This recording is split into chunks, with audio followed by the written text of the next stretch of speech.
Welcome now. It's time to let go of the noise of the day, let your thoughts drift like leaves floating downstream, sink into the soft hush of quietude. Notice the way your breath flows in and out as if the world itself is breathing with you. Feel the support beneath you, and imagine moss beneath your back, cool and soft, a cushion cradling you, surrounded by the scent of damp earth and the distant whisper of rain. The wind outside is gentle, just enough to stir the grasses and leaves, just enough to carry the sleepy creak of old wooden beams. Imagine you're wrapped in a warm blanket, the kind that smells faintly of lavender and stories. Your eyes may close whenever they like because you're safe here and nothing is expected of you except to listen and to drift. Now let the sound of rainfall take over, a slow pattern of drops against ancient stone. Let the hush of moss and mist wrap around your thoughts, and come with me into a different time, a place hidden from the maps, a place touched only by dreams. Our story today begins high above the valley floor on a jagged cliff wrapped in fog. Here stands a forgotten keep, a place the villagers below call the castle that grew moss. The name wasn't always that long ago, when the castle's stones were still sharp and grey, when flags still danced above its battlements and hooves echoed on its drawbridge. It was simply called Eorth Haldur, the earth's hold, a sanctuary against cold winds and darker things. But time moved, as it always does, and the people moved too. The castle was left to the mercy of the clouds, and the stone, being patient and old, began to change. With each passing year the walls gathered moss, a velvety green blanket layered thick between the heavy blocks. Not just for decoration, no, you see, medieval builders believed the moss kept warmth inside, and more importantly that it kept spirits from drifting out. They believed that between the living and the stone, moss could act as a keeper, a gentle sentinel of the in-between. And so when masons laid the walls of Eorth Haldur, they tucked moss into the seams like sealing wax. They pressed it soft between the stones. They sang as they worked, low hymns meant to soothe any restless ghost that might one day call the castle home.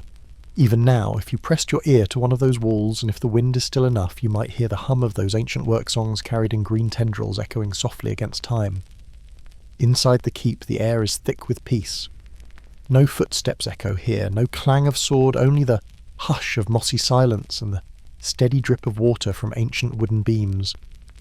Above a roof heavy with old timber creaks in rhythm with the weather, each groan a lullaby, each sigh a whispered tale. The great hall is a hollow chamber of twilight long ago lit by fire and feast, this now lit only by narrow slivers of cloud light sifting in through the moss-covered slits of the windows.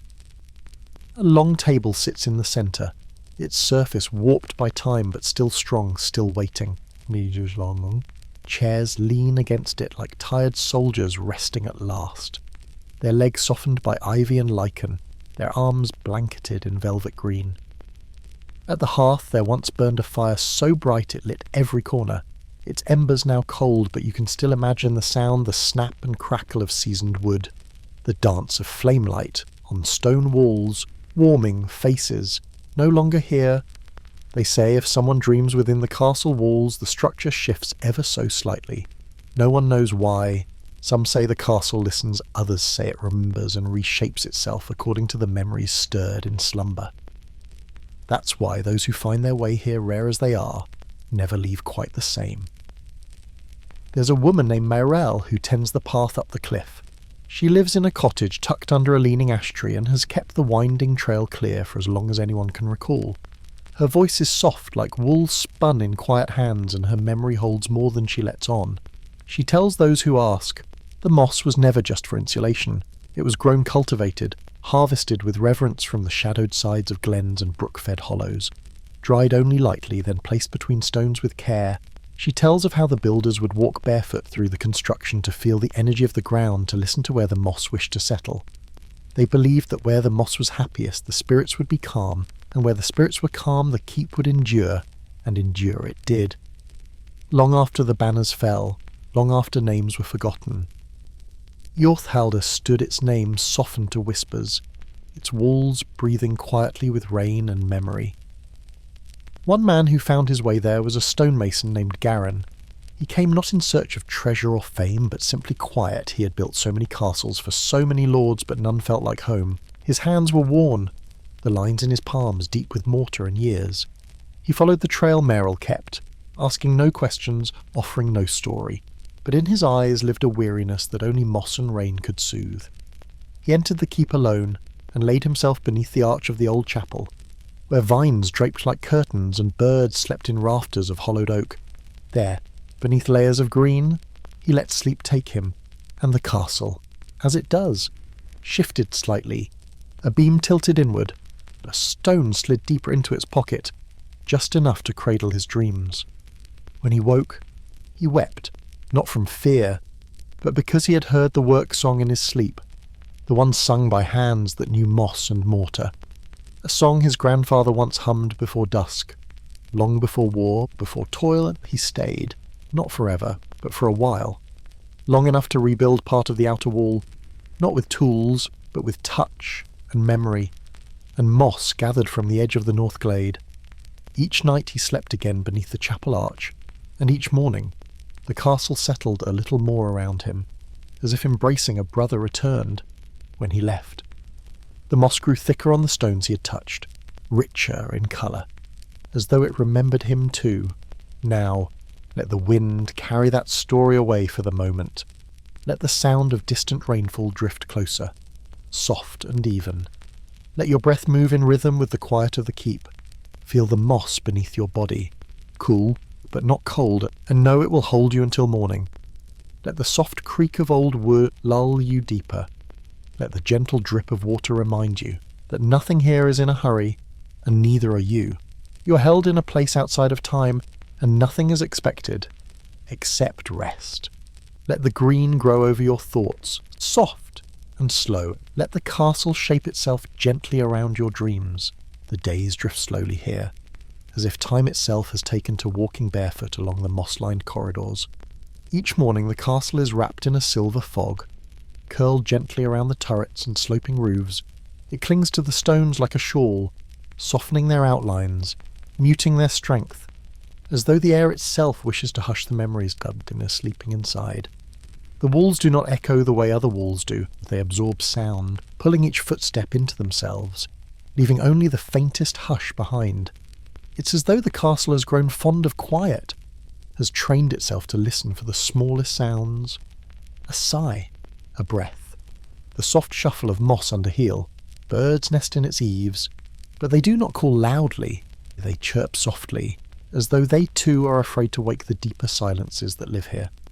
A pair of doves perch each morning on the archway over the main entrance, where the stones bow slightly inward, as though the very weight of centuries has gently bent them into grace. Below, a narrow stream runs just beyond the castle's base, its water tracing the cliff's edge like silver thread. On clear nights, when stars shimmer in the water and wind stills its breath,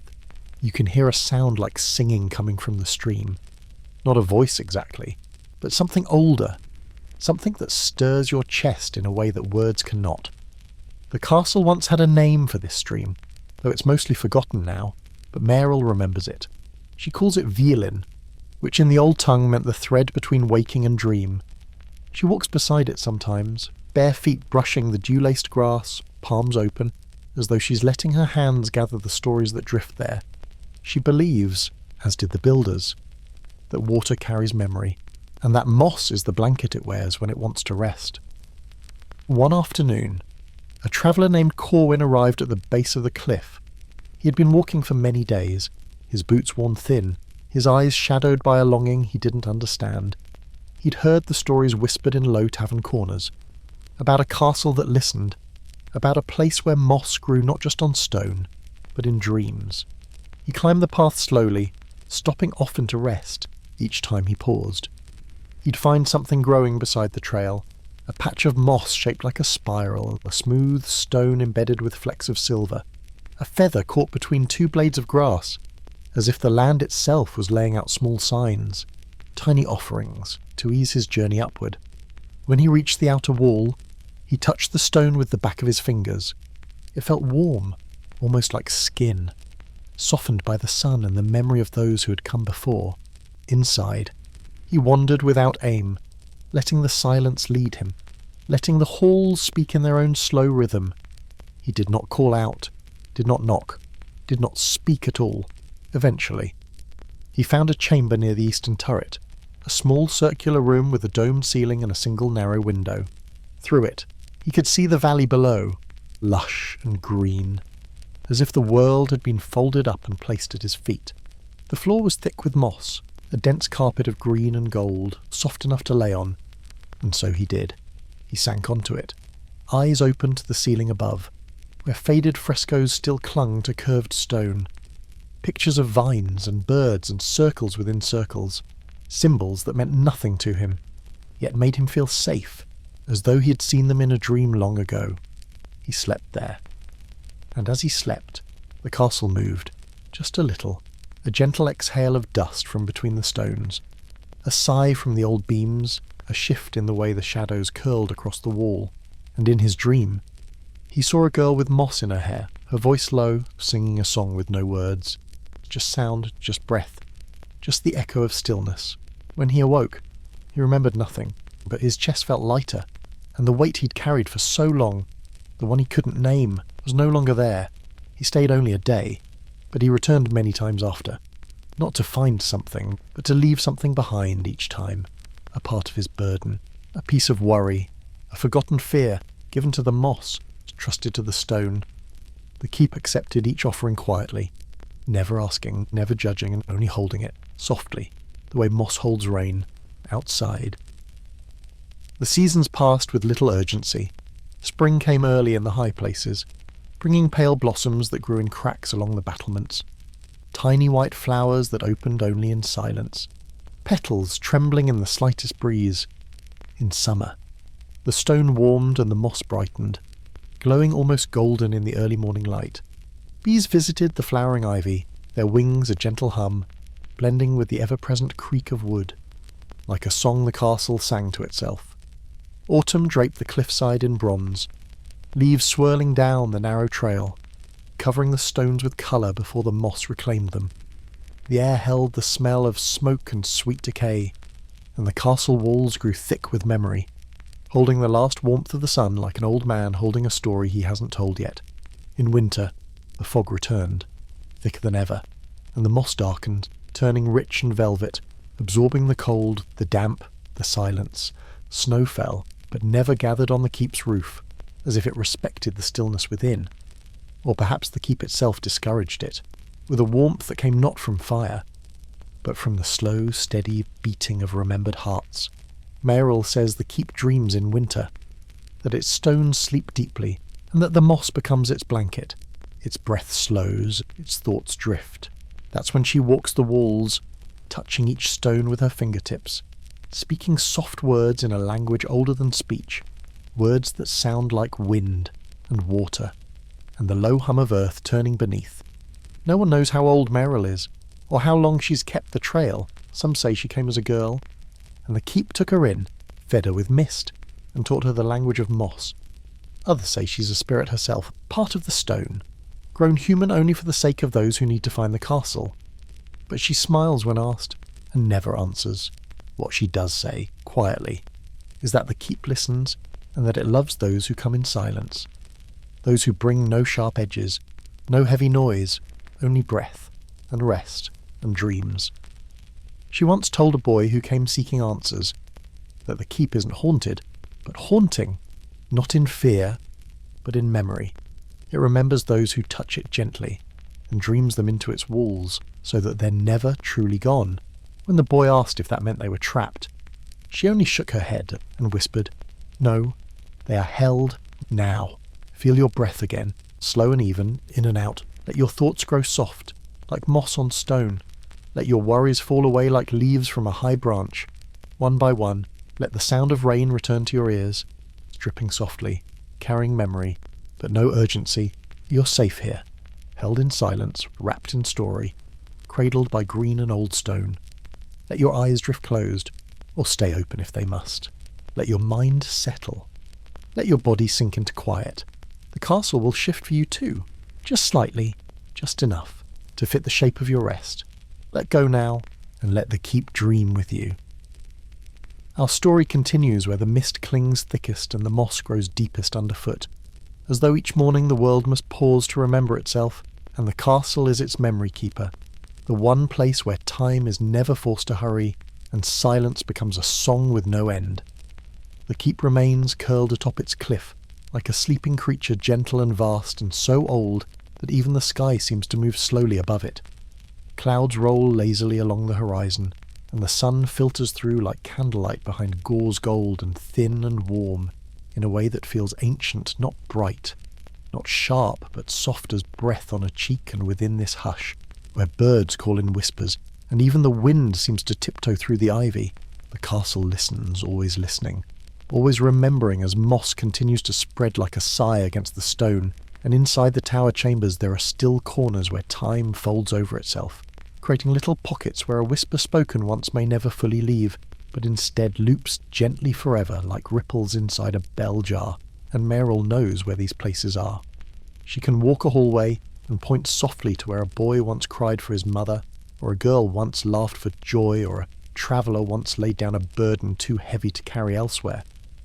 And she marks them not with tools or symbols, but simply by remembering, and because the castle remembers too, the echoes stay warm, never sharp, never haunting, only present, only humming, only resting, and sometimes at dusk when the fog thickens and the first moths flit against the high windows. Meryl lights the hearths, though few remain unbroken. She knows which stones still draw breath and which chimneys still speak with the wind, and she will kneel and coax the fire to life.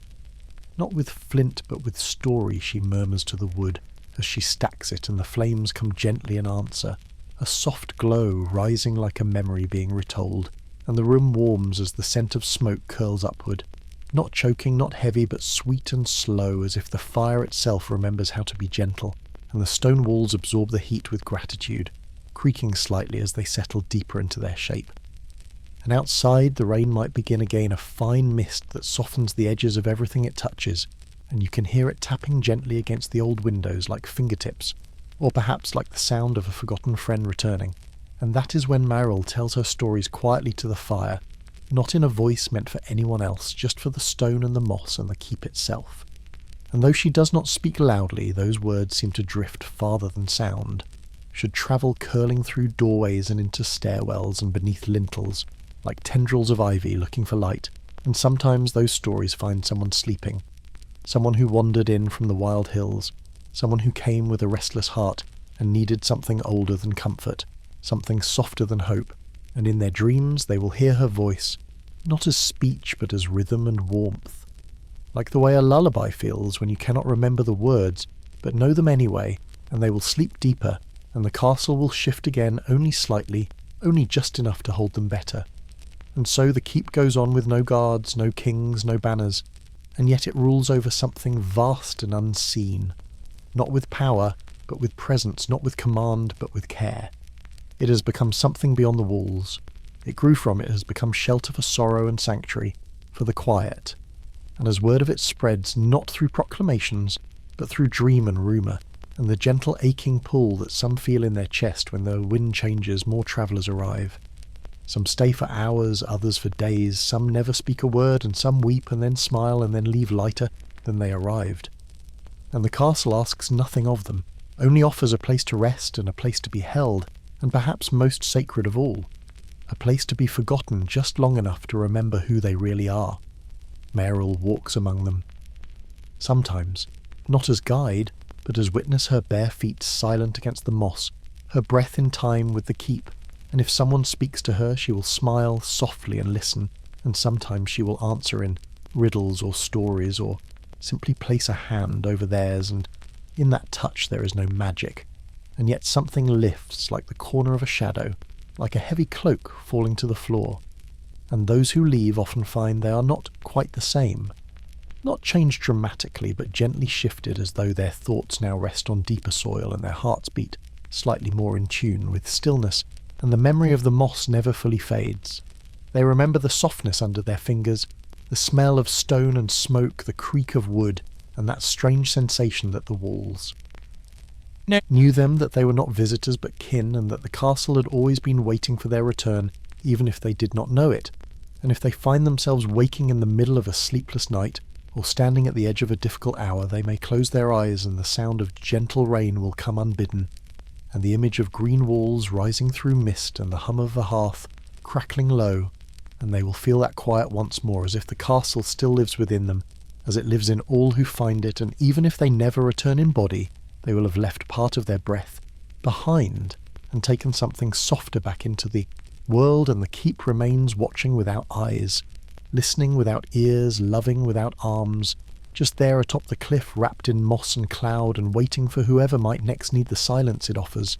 not to take, not to heal, not to teach, but simply to hold, and that is enough.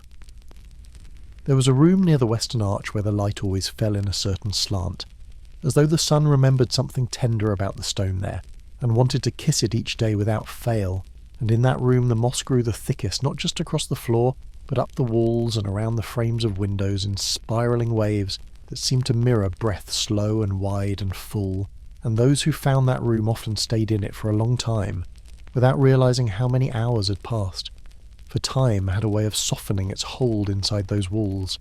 especially when the rain fell and the light dimmed and the scent of wet earth and old wood rose into the air like a memory uncorked and set free. And once a woman named Aline came to that room not seeking anything,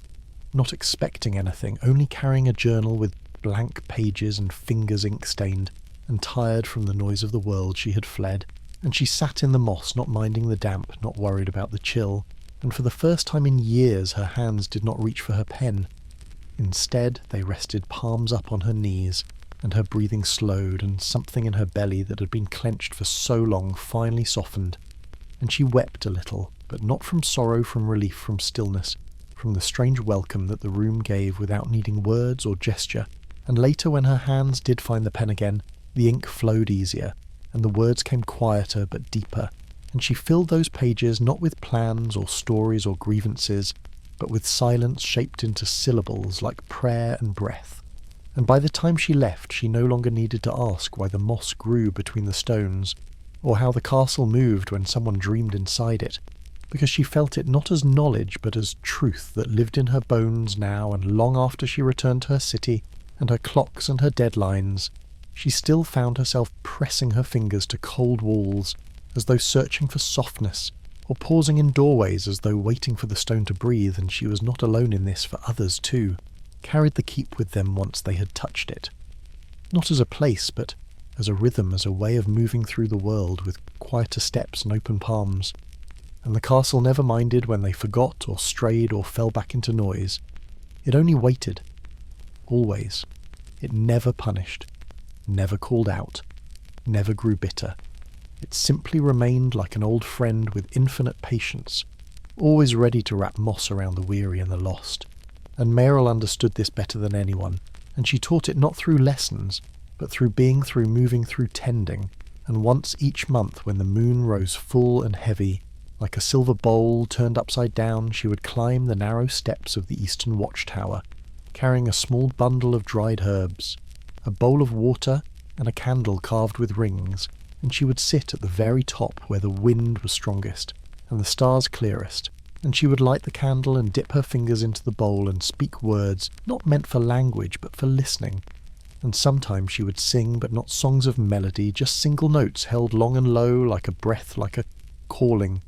like the hum of moss remembering rain. And those who lay asleep in the castle on those nights would often dream of roots and wings and water, and long winding corridors that led nowhere and everywhere, and wake with tears on their cheeks, though they could not say why, only that something inside them had moved or softened, or been witnessed in the dark and never once judged. And they would look at Meryl with eyes full of questions, and she would smile and hand them tea made from dried petals and moss, and say nothing at all, and that silence would be enough. And so the castle gathered stories not by force or fame, but gently the way fog gathers in hollows, or the way light pools in still water, and in one of the lower halls, long unused by builders or soldiers or even caretakers, the walls had begun to shift inward,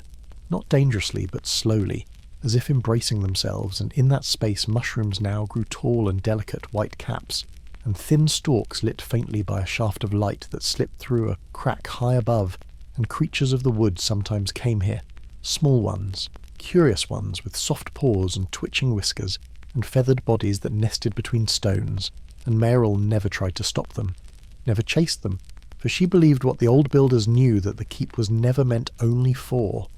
people. It was meant for presents for all that came with gentleness, and all that gave more than it took. And so the birds came, and the foxes, and once even a young deer that found its way through the lower gate and stood quietly in the hearthroom, while Meryl watched from the shadows, her breath still, her heart steady. And the deer blinked once, then turned and left as silently as it came, and the castle creaked softly afterward, as though amused or perhaps grateful, and the moss grew thicker by the door, and in a way that no one understood, each visitor, whether man or creature, seemed to add something to the castle, something invisible, but felt like another thread in an enormous tapestry woven, not with hands, but with time and kindness and weather. And so when night fell and the winds picked up rattling branches and whispering through stone cracks, those resting inside the keep heard none of it as harsh or fearsome, only as part of the song of shelter, the lull of the land, the deep, slow hush of a world that knows how to rest. And if ever you find yourself standing at the edge of a great decision, or drowning in a thought that has grown too loud, or carrying a silence that has become too sharp, you may think of the keep and of the way moss curls into itself, not in defeat but in wisdom, and you may remember that even the hardest stone can grow soft in the right weather, and that sleep is not surrender but sanctuary, and that there is a castle somewhere high on a cliff that dreams with you and for you, and welcomes you not with fanfare but with warmth, and that is enough always. The castle's oldest room had no door and no roof, and yet it remained the heart of the keep, for it held something that no builder could replicate, and no historian could chart a space where sky and stone met, with no separation, where the rain fell directly onto the moss-carpeted floor, and birds sometimes flew overhead before darting back into trees and vines that climbed the open arches, and in that room the wind always smelled like the beginning of something, like the first breath after a long cry, or the feeling of waking from a dream you didn't know you needed. And Marelle went there often, not to tend it, but to be tended to. She would sit on the ledge that once held a window now overtaken by ivy, and let her fingers trail across the moss, soft and damp and alive. And though no voice ever spoke to her, she felt spoken to. She felt known in a way no mirror or journal or human eye could offer. And those who followed her there never left the same. They walked in heavy with memories like wet cloaks clinging to their shoulders, and walked out with the memory still there, but no longer clinging, only resting, only remembered. And among those who found this room was a child named Corin, who came with a limp and a stutter, and eyes too big for his young face,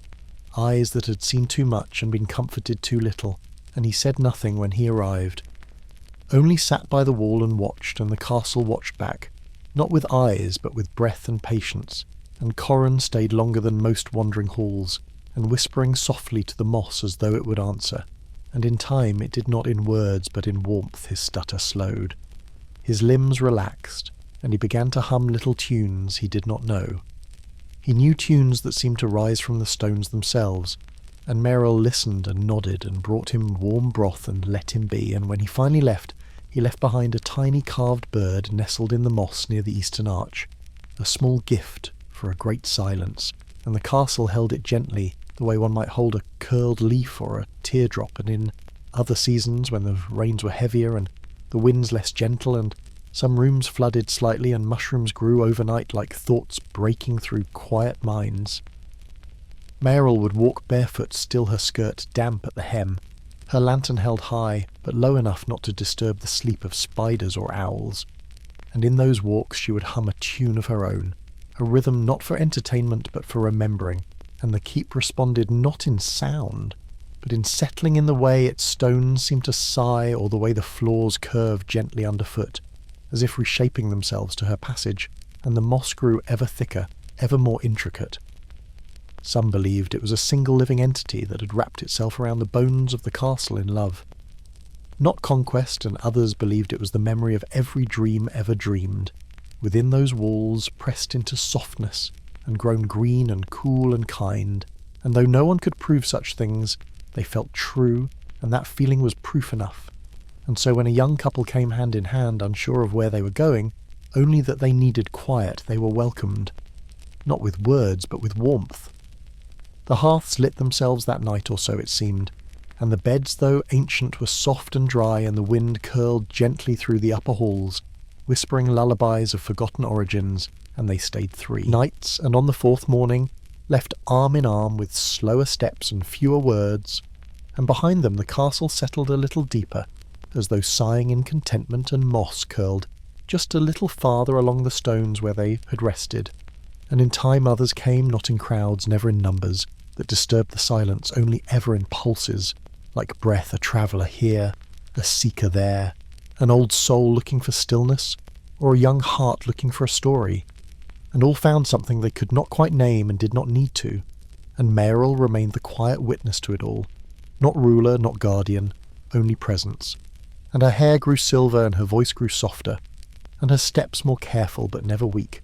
and the keep loved her, as one loves the moon, not with need but with reverence. And when storms came fierce and loud, she did not hide. She walked the halls and sang her single notes, and the wind that roared outside softened near her touch. And no matter how strong the rain or how sharp the lightning, the castle remained untouched. Not because it resisted, but because it yielded, because it knew how to bend, how to receive and give without breaking. And in this way it endured not through stone alone, but through softness, through the living whisper of moss and memory. And Meryl sometimes wondered if she would outlive the keep, or if the keep would outlive her. And the truth was it did not matter, because they were part of each other, and time no longer passed the same way within those walls. And there were nights when she would wake without cause, and walk to the high chamber near the western eaves, and look out over the cliffs where mist rolled like slow breath, and the sea below sang in deep murmurs, and she would smile and say nothing and return to sleep, knowing the keep was awake and watching and always would be. And so the story goes, not with plot or climax, not with conflict or victory, but with rhythm and presence and breath. And when someone tells you of the castle that grew moss, you may not believe them. You may laugh or nod politely or dismiss it as fable, but in some quiet moment when the air grows still and your thoughts soften and your body begins to rest,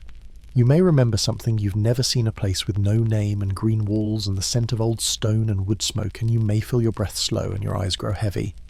And though you may not know why, your heart will ache just slightly for a place that waits patiently on a cliff wrapped in mist and kindness and silence, and in that ache is the truth and the welcome and the way. The southern wall of the castle was once part of a grand hall used for gatherings and decisions, and perhaps for songs and stories too, though those echoes had long since faded into the soft hush of stone and time, and now the hall stood roofless and open to the sky, and birds nested high in the crevices, while moss crept steadily across the floor and benches, and the remnants of an old dais, where someone long ago must have stood and spoken with authority or longing, or maybe just hope, and no one came there now to lead or to listen.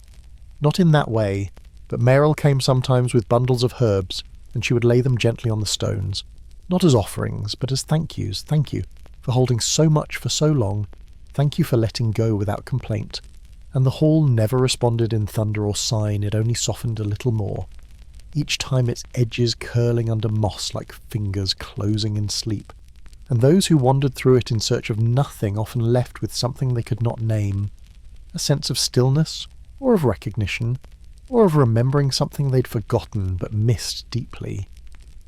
And far below that hall, deeper in the keep, was a narrow passageway that spiraled downward in coils so tight it seemed made for water, not for people.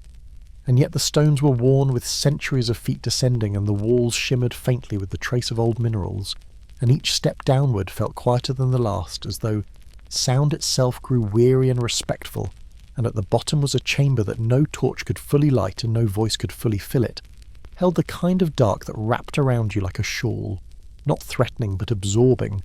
And in that dark moss grew too, though paler and finer like threads woven by night, and in the centre of the chamber stood a single basin carved from the same stone as the floor, filled always with still water, clear and silent and undisturbed. And Meryl called it the Dreaming Bowl. Though she never explained why, only said that if you looked into it too long you might not see your reflection, but something else, something softer, something waiting. And so she only visited it on the quietest nights, when the moon was thin and the air was thick with the scent of wet leaves and old secrets, and she would sit beside it, not to speak or to summon, but to listen with her breath and her bones, and the moss seemed to listen too, and sometimes she would hum the low tones, the ones that had no melody, only depth, and those sounds would fold into the stone and vanish as though swallowed by time, and those who came after her, who found their way down the spiral and into the hush, often wept without knowing why, and the keep did not judge their tears, it only held them in its stone and its moss and its deep quiet heart.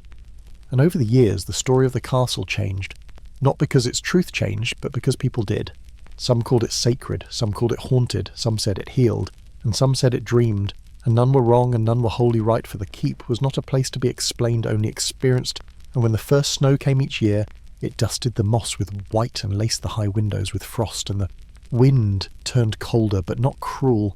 It curled through the corridors like a breath wrapped in wool, and Merrill would hang herbs in the hearthrooms, and line the sills with thick cloth and make tea from dried petals and roots,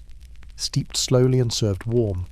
And when guests came during winter, they were fewer and quieter, drawn not by curiosity, but by a need they could not describe, and the keep gave them space and heat and solace, and in return they gave it dreams, soft and stumbling dreams, half-formed and full of longing, and the keep drank them like spring water and grew richer in its hush and deeper in its green, and Merrill aged gently, not with haste or pain, but with the patience of one who belongs fully to a place, and when her hands grew slower, the moss grew faster, and where her voice faded, the creaks of the floorboards grew more musical, and it was as if the castle itself was learning all to carry her rhythm to echo her heartbeat in stone and air. And when she no longer climbed the stairs, the birds brought her feathers, and the mice curled beside her. Fire, and when she slept, the keep wrapped itself around her, not in walls, but in warmth, and time slowed even further, and there were moments when all movement paused. The rain hung in the air, the leaves ceased to rustle, the mist stood still, and it felt as though the world was holding its breath to honour her, and the moss grew across her windowsill in thick green hush, and the fire never died, and the dreamers who came still found solace and never knew why. The place felt so kind, so forgiving, so ancient and alive, and Mayerol was not seen again, not as a figure, not as a face, but her presence remained in the softness of the rugs, in the warmth of the hearth, in the echo of single humming notes, held too long to be accident, and those who came still left offerings at the base of the spiral staircase, dried herbs, smooth stone, small carvings, bits of song pressed into folded parchment, and the keep accepted them all with the same quiet grace with which it had once accepted her, and the moss continued to grow, not just across the floors and walls, but inside the hearts of those who stayed, who slept, who dreamt there, and long after they returned to their own cities and fields and rivers, they would find themselves pausing in the rain and pressing a hand to stone, and wondering if it breathed, and they would not need to ask aloud, for they would already know, and they would already carry it inside them, the hush, the warmth, the deep green hush of the castle that grew moss. The seasons moved slowly around the castle, not as they did in the outer world where time pressed forward with urgent steps, but in long gentle turns like the motion of a tide, or the unfolding of petals, and the moss kept pace, not rushing to bloom or shrink, but swelling softly in summer, deepening in hue during fall, whispering its way into corners and up the legs of ancient furniture, and along the undersides of stone arches, where even spiders paused to marvel at its softness. And in this endless rhythm of change and stillness came a stranger with boots caked in mud and eyes rimmed with hunger, not for food but for quiet. And he did not knock at the door nor call out for guidance, he merely stood before the moss-covered gate until the wind nudged it open with a slow breath, and he stepped inside as though answering a question he had never known how to ask. And the castle took him in, not with ceremony but with acceptance, a chair beside a hearth still warm, a basin of rainwater clear and cold, and the soft light of afternoon settling through broken stained glass in hues of amber and rose, and he said nothing at first, only sat and breathed and stared into the flames as though they too might understand. And when he finally spoke, it was not to Maril, though she sat nearby mending a tear in a woven mat, but to the room itself, to the stillness around him. He said, "I dreamed of this place, but in the dream it was taller and darker, and the moss sang," and Merrill nodded, not as confirmation or denial, only as listening, and he spoke no more and stayed for 3 days and slept more deeply than he had in years. And when he left, he placed 3 coins on the threshold, 1 silver, 1 copper, 1 carved from salt, and none of them stayed long. The moss curled over them, and they vanished, not stolen, not absorbed, just gone. And so the stories continued, not loud tales or histories, recorded in ink, but soft breath to breath, sharings told beside fires and beneath quilts, and behind shuttered lids, and all who stayed carried something home, a rhythm, a kindness, a stillness, like a slow drumbeat that echoed faintly in their waking life. And every now and then someone would return after years or decades with more wrinkles or more questions, or a sadness too wide to hold, and they would find the keep unchanged, except for the moss, and the moss would greet them first, curling softly beneath their boots, wrapping gently around their walking sticks, brushing their fingers like silk, and Meryl would greet them second though. Now her hair had gone white and her hands moved slower, and she needed to sit more often, but her eyes held the same quiet fire, and she listened with the same patient depth. And one day a child came, carried on the hip of a woman whose name Meryl could not remember, but whose eyes she knew, and the child reached out as they crossed the gate, not for the woman, but for the stone walls, as if they belonged to her already. And Meryl smiled and said she will speak to the moss before she speaks to us, and she was right. The child's first words were green and soft and low, and no one corrected her, for they too could hear the hush that cradled her sounds. And over the years she grew within those walls, not as an owner or an heir, but as part of the rhythm. And her name became Ilwyn, though the castle never called her that, and she climbed where no one else dared, and slept in rooms long, thought lost, and spoke to the birds as if they were cousins, and sang lullabies to the wind, and the keep adored her, not in the way of human adoration with pride or fear, but in the way that trees adore the sun, quietly and completely. And when she grew older and Meryl grew older still, it was Ilwyn who began to know when the moss needed trimming, or when a draught meant the stones were shifting, or when a visitor had a grief too fragile to name, and she did not fix these things. She simply noticed them, which was often enough, and Meryl began to leave her notes pressed into moss, tucked into beams, and Ilwyn found them all not by searching but by wandering, and each note was a breath, a memory, a song, a leaf from Meryl's long quiet life, and none of them said goodbye, because Meryl did not leave. She only changed. She only stepped back into the hush, and one morning Ilwyn woke to find the hearth warm, the moss brushed back from the doors, and a cup of tea steepening, though so she had not made it, and she knew and said nothing, only walked the halls and sat in every room and touched every stone and hummed every note, and the keep listened and sighed and breathed, and from that day forward Ilwyn was the quiet heart of the castle. Though she called herself a nothing, not keeper, not heir, not guide, she was simply there, and the moss grew thicker where she sat, and the winds bent around her, and the stones beneath her feet did not shift when she stepped. They welcomed, and more people came, not because they were called, but because they were drawn, and no one stayed who wasn't meant to, and no one left unchanged, and the castle continued to grow, not upward or outward, but inward. It deepened in silence and in softness, and in memory and in moss, and the rain that once ran down its walls now lingered a little longer,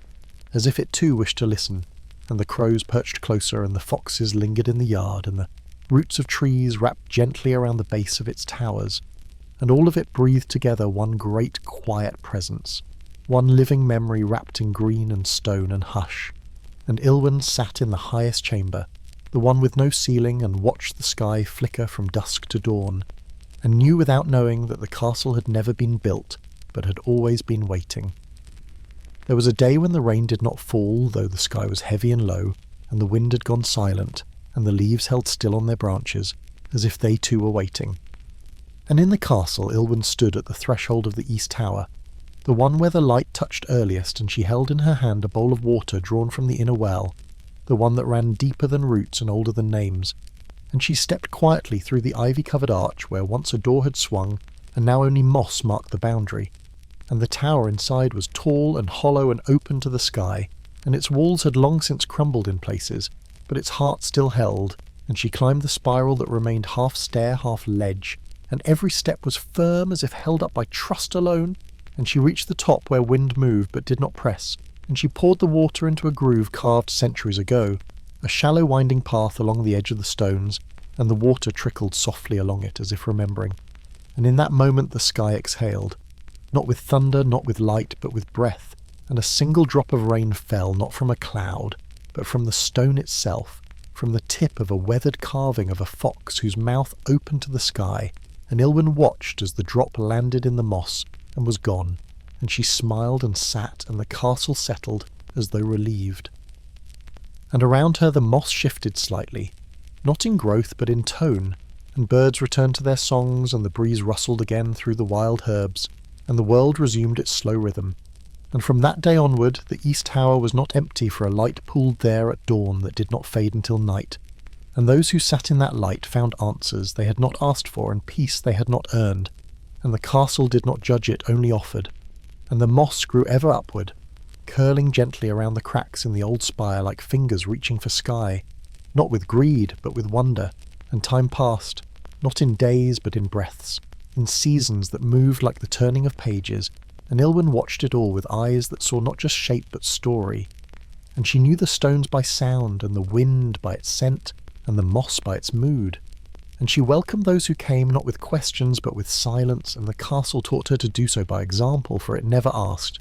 It only waited, and those who came brought with them the last of something, the last hope, the last question, the last ache they could not name, and they would sit or sleep or walk the halls and leave, change though nothing was spoken and nothing was solved, and it was enough. And there was a day when a man came carrying a book so worn its pages barely held, and he said nothing, but held it out, and Ilwyn took it and placed it in a window, where sun might dry its damp and moss might read its words, and over time the book vanished, not in rot or in theft, but in absorption,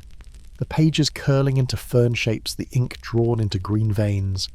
And soon all that remained was a shape like a leaf, like a memory pressed between stone and breath, and the man wept, and the castle did not comfort him.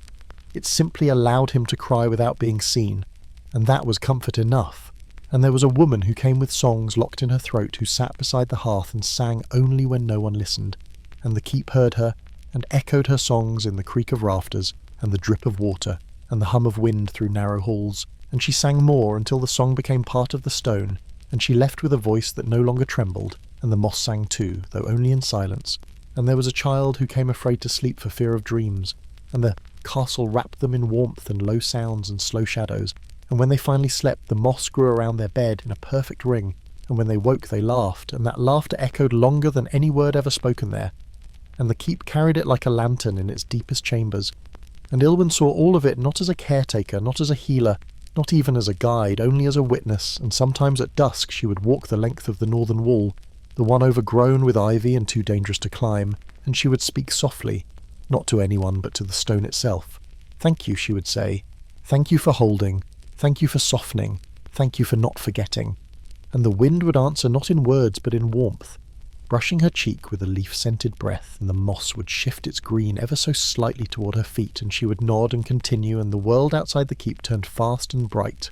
But the castle that grew moss turned slow and deep, and those who needed slow and deep came one by one and never left the same. And it was not magic in the way that stories often say it. It was not a spell, not a charm, not a secret. It was presence, it was stillness. It was listening made real, and the keep listened with all it had, with moss and stone and water and shadow and hush, and Ilwyn listened too, and there came a day when she woke before dawn, and the moss along her windowsill glowed faintly, not with light but with memory,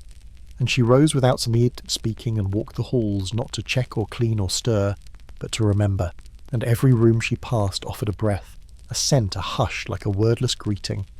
And when she returned to her chamber she sat and wrote, not a journal, not a history, just a note. It read, "I was here and I listened, and that was enough." And she placed the note beneath a loose stone beneath her bed, and lay back, and the wind sighed, and the fire flickered low, and the moss around the hearth curled gently toward her hands, and sleep came not in silence but in song. Ilwyn did not leave the castle for many years, not because she could not or dared not, but because there was never a pull stronger than the one that held her gently in place,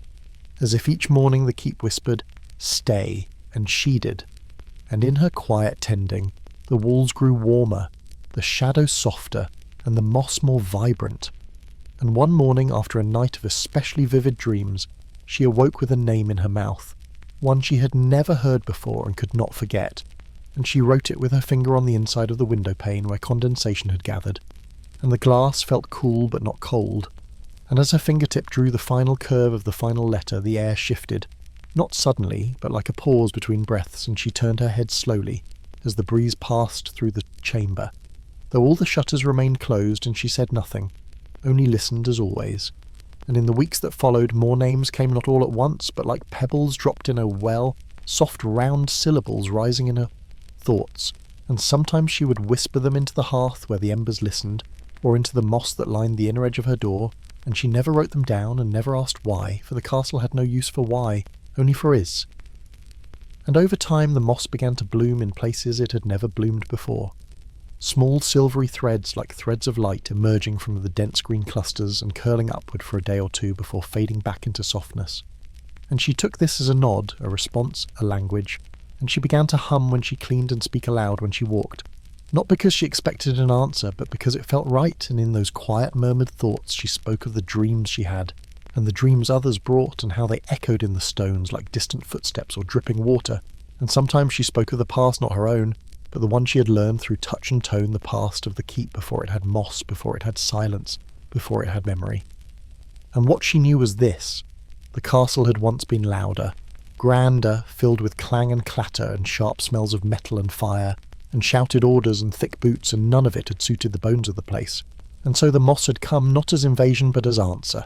And slowly, slowly the sound had softened, and the walls had taken back their breath, and the towers had leaned inward, and the stones had drawn close, and the moss had pressed into every gap, not to cover but to comfort, and the old ways had crumbled like dried leaves, and no one had mourned them, not truly. And now in its new life the castle did not command it, invited. And those who were drawn to it brought less noise and more ache, and the keep took that ache into its walls and gave back stillness, and so it had been, and so it was. And Ilwyn felt it each time she traced the outline of a worn step or refilled a bowl at the low well where the frogs whispered or tucked fresh linen into a bed rarely slept in. And one day a visitor arrived not through the gate but over the cliff edge, not by mistake but with careful sure steps, and they did not speak at all, only rested her hand against the stone of the southern wall and closed their eyes and breathed as if greeting something older than language. And Ilwyn watched and did not interrupt. And when the visitor opened their eyes, they smiled and said, "I dreamed of this, but it was not ruined." And Ilwyn replied, "It is not ruined." And the visitor nodded and walked into the keep and stayed 3 days and left behind a strip of cloth woven with symbols no one knew. And when it touched the moss, the threads shimmered like dew, and the symbols softened until they looked like vines. And when Ilwyn found it, she tucked it above the hearth where smoke would kiss it each evening. And that night the fire cracked twice and then fell silent, and that silence was deeper than any she had known, and she did not fear it. She let it in. And another day, a boy came with a bird in a cage and asked, "Can it learn to sing again?" And Ilwyn looked at the bird and at the boy and said, "Only let it listen," and he did. And for 2 weeks the cage sat on a windowsill open and untouched, and the bird said nothing. And then one morning it sang not in notes, the boy knew, but in a melody that mirrored the wind and the rustle of moss and the creak of distant trees, and the boy wept and left the cage behind and walked home with the bird on his shoulder.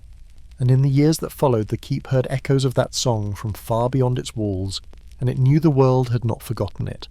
only paused and now had begun to hum again. And Ilwyn began to see in dreams a place beneath the keep, not the root cellar, not the storage vaults, but something older, something like a chamber woven into the very stone where no one had ever walked. And one morning she followed that dream with bare feet and a single candle, and walked past the familiar halls and through a narrow passage she had never noticed, though she passed it often, and the air within was cool and damp and smelled of lichen and moonlight, and the moss grew in thin strands across the ceiling, glowing faintly as if moon-fed, and the stairs led down and around in wide, slow spirals, and she followed, and the silence deepened, not in volume but in texture, and when she reached the chamber at the bottom she knew it was not hidden, it was waiting. And in its centre stood a basin carved from the same stone as the rest of the keep, filled not with water but with memory. And as she approached the surface shimmered with scenes, not her own, not anyone's, but the keep's, and she saw the first stone laid by hands, now dust, and the laughter that once echoed through the halls, and the sorrow that followed, and the long, patient stillness that gave birth to moss. And she did not speak, only sat beside the basin and let her fingers hover just above its surface, and the basin pulsed like breath, and she felt the castle sigh, not in sadness, not in joy, but in welcome. And when she rose, the moss had begun to grow along the edges of her robe, and she let it, and returned to the upper halls with slower steps and softer breath, and the room seemed to nod as she passed, and the wind curled around her like a shawl, and the moss seemed to brighten wherever she stood. And it was clear not through words or vision, but through the steady warmth of stone and shadow, that she had become not the keeper but the keystone, the part of the keep that held its shape, the breath between its walls, the dream within its roots. In the months that followed Ilwyn's descent into the memory basin, the castle seemed to hum with a new awareness, not louder, not faster, but deeper, as though something ancient had been gently stirred awake, not startled, not shaken, just nudged from its long inward sleep, and this new presence didn't demand, but offered more fully, as if the keep itself had grown more confident in its softness, more certain in its moss-covered quiet, and Ilwyn moved through its corridors with a deeper rhythm, with footfalls that matched the hush of wind through the east-facing windows, and breaths that synced with the drip of water along the northern well. And when she spoke now, the castle seemed to echo not her words but her intention, a kind of resonance between thought and stone. And when she sang a lullaby from her childhood, the moss near her toes would curl just slightly inwards as though cradling the sound, and it was in these days that more visitors came, not many and never in crowds, but one by one, as if following some private pull, each carrying with them a silence too heavy to bear alone, and the castle took in that silence with a warmth that never insisted, only received. And one of the visitors was a woman with a hand-bound book of pressed plants, who walked the halls barefoot and in near silence, trailing her fingers across the stone and whispering their names, and she did not ask for anything. She only knelt each morning in the sunlit alcove and placed one new leaf from the forest within the pages of her book. And at the end of her stay, she left the book on the lowest step of the west stair, and by morning the book was gone. Not stolen, not taken, just absorbed the way water disappears into thirsty moss, and in its place was a vine with leaves shaped like the ones pressed inside, and Ilwyn nodded when she saw it and watered it with dew from her own hands. And there came a time when a musician arrived not with instruments but with silence, and he sat beside the hearth for days without sound, watching the fire, listening to the crackling not as noise but as composition. And one night, without prelude, he began to hum a tone so low it seemed to rise from the floorboards themselves,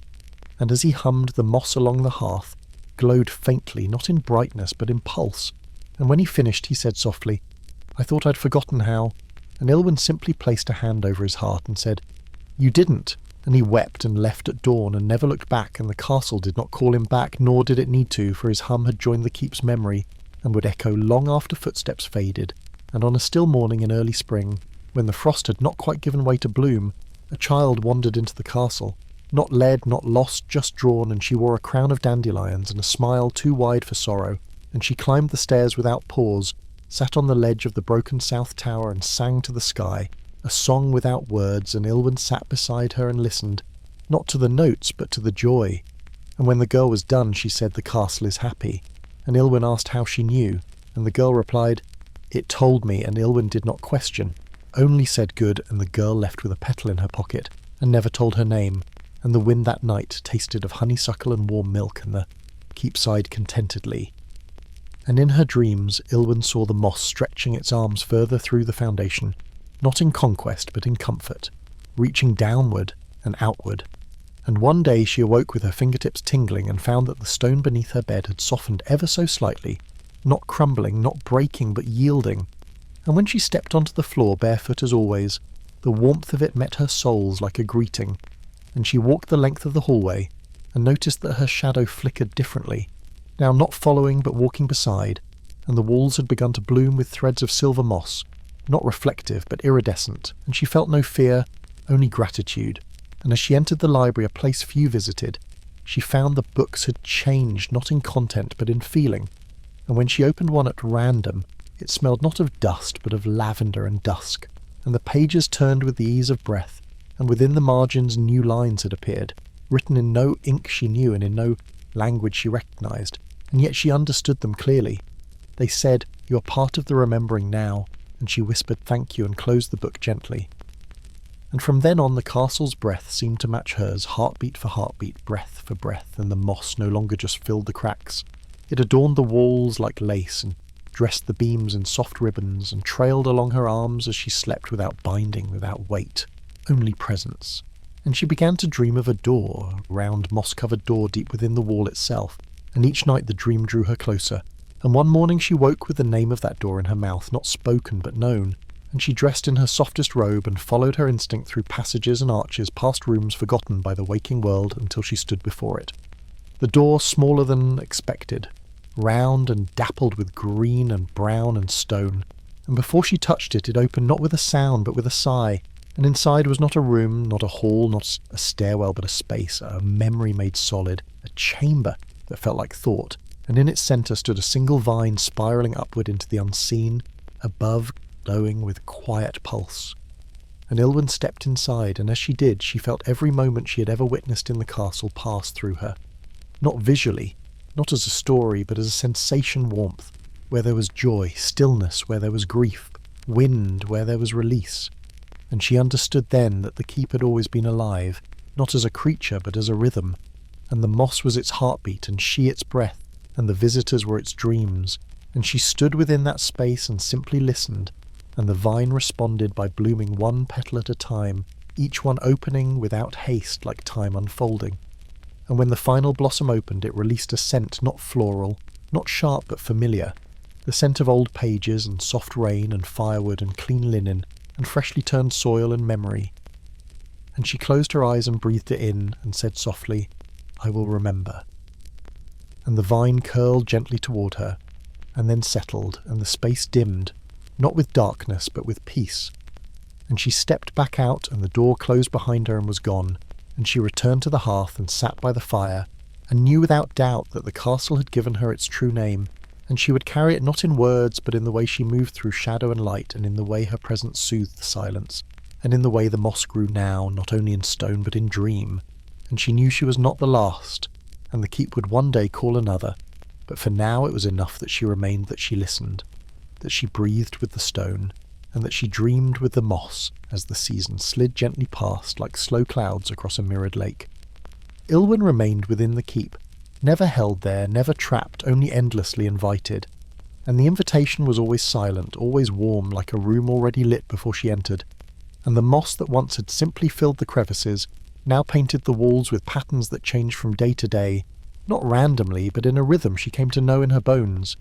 And when she traced those patterns with the tip of her finger, a faint hum followed her touch, not sound exactly, more like the resonance of remembering. And sometimes she would speak to the walls, not out of loneliness but from a need to share, and the stone listened as always, sometimes dimpling slightly, where her palm met the surface as if acknowledging the weight of her thoughts. And in the evenings, when the fire breathed low and the wind played slow notes through the beams, Ilwyn would sit near the window with her feet curled beneath her, and let the hush soak into her shoulders, and she'd sip a warm drink steeped with dried moss and rose hips, and feel her thoughts drift into the stonework.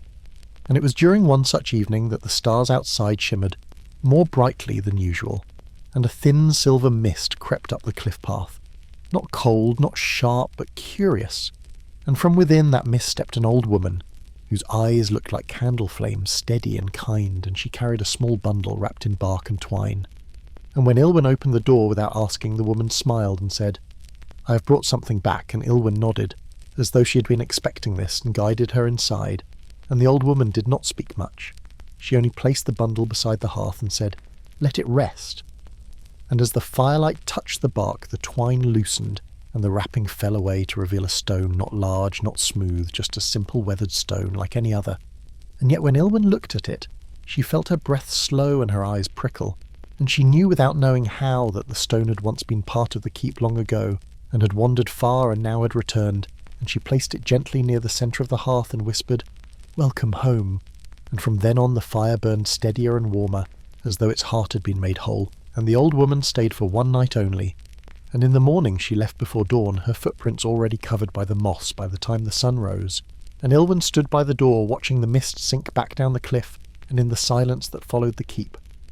seemed to settle even deeper into itself, and over time more pieces returned, not always brought by hands, sometimes carried on wind or tucked in the talons of birds or slipped between the pages of old books,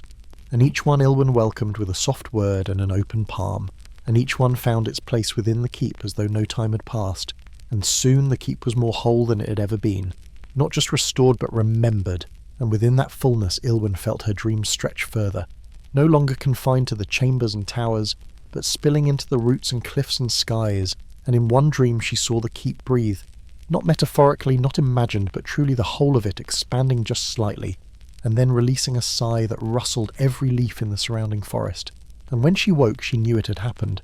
not in the way a thing is seen, but in the way it is felt. And after that she began to hum more often, not to fill silence but to join it, and sometimes the moss would shift as if swaying, and the stones would warm slightly, and the beams above her would creak, not from age but from joy, and she began to speak the names of the dreams that came through the keep, not aloud but in whispers, soft enough to be carried by the moss itself. And the keep responded with memories,